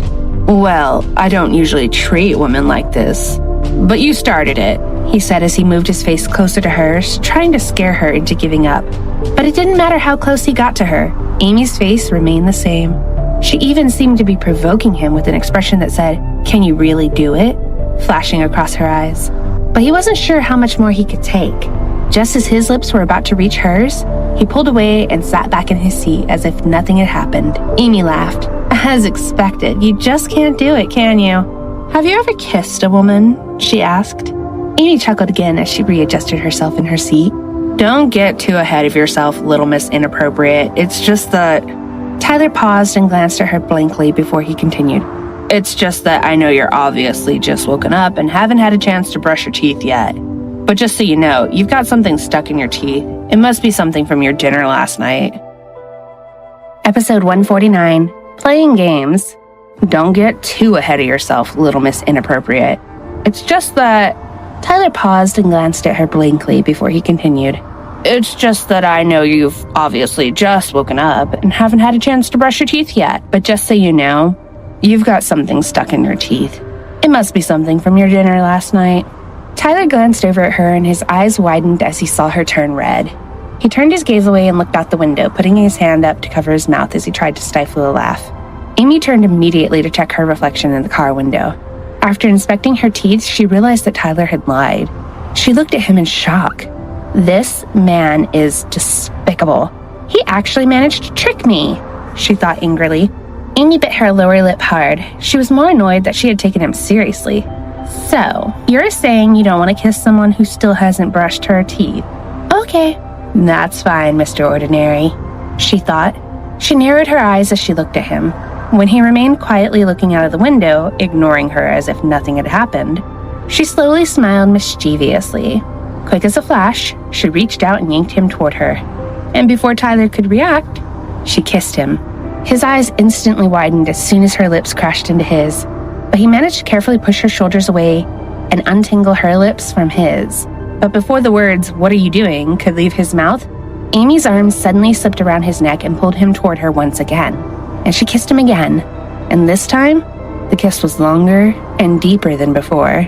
Tyler was stunned as he felt the strength and willpower being sapped from him. He felt as though he were being drugged. But she also felt strange. Although Tyler didn't move at all, she felt as though she didn't want the kiss to end. She'd only planned to kiss him as a way of punishing him. Amy was used to testing men to their limit, and she had not yet met her match. Yet this ordinary-looking guy was the first who had managed to embarrass her and make her blush. So, she kissed him as revenge, as a way to make him turn as red as a tomato. She hadn't expected to end up kissing him for much longer and much deeper than she had originally planned. And by the time she finally stopped to look at him, she could detect no reaction on his face. And it was Amy who blushed. And before she could think about what she should do next, Tyler's voice cut through the air. "Stop the car," he shouted, and the car immediately came to a screeching halt in the middle of the road. Amy had almost been thrown forward by the sudden and unexpected stop, so she had held on to Tyler. But he quickly pried her hands away from his neck and got out of the car. He then went to the other side of the car and opened the door next to Amy and said in a firm and hard voice, "Get out." When she didn't move, he grabbed her wrist and pulled her out of the car. Once she was out, he climbed back inside and the vehicle left. Amy just stood at the roadside, watching the car speeding away into the distance. As she looked around her, she realized she had been abandoned on the side of a huge highway in the middle of nowhere. Wait, what just happened? "Hey, damn you ordinary-looking punk! How dare you leave me?" she shouted after the disappearing car. Meanwhile, Tyler was blazing with fury in the back seat when he heard the driver speak. "Sir, are you sure we should leave her behind?" he asked as Tyler furrowed his eyebrows together and then ruffled up his hair furiously with his hands. "That woman is really messing with my head, damn it," Tyler complained as he tried to calm himself before letting out a deep sigh of frustration. "Relax. That little Miss Inappropriate is just playing around," he reassured himself silently. He let out a deep sigh once again and finally regained his composure. As he looked out of the window, he said, "No, of course we can't. I still have important business with her. Go back." And he ran his fingers through his hair once more. Episode 150, Spill the Beans. Amy had wanted to cry the moment the black car had disappeared from sight.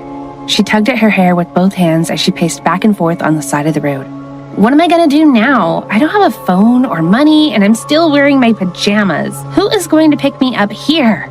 That guy, that ordinary-looking guy, how dare he get angry because I, Amy the Great, kissed him? He should be grateful that I kissed him at all, even though he's only ordinary. Damn it, I don't go around kissing just anyone. He's the first man to ever do this to me. I swear I'm going to hunt him down to...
you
you.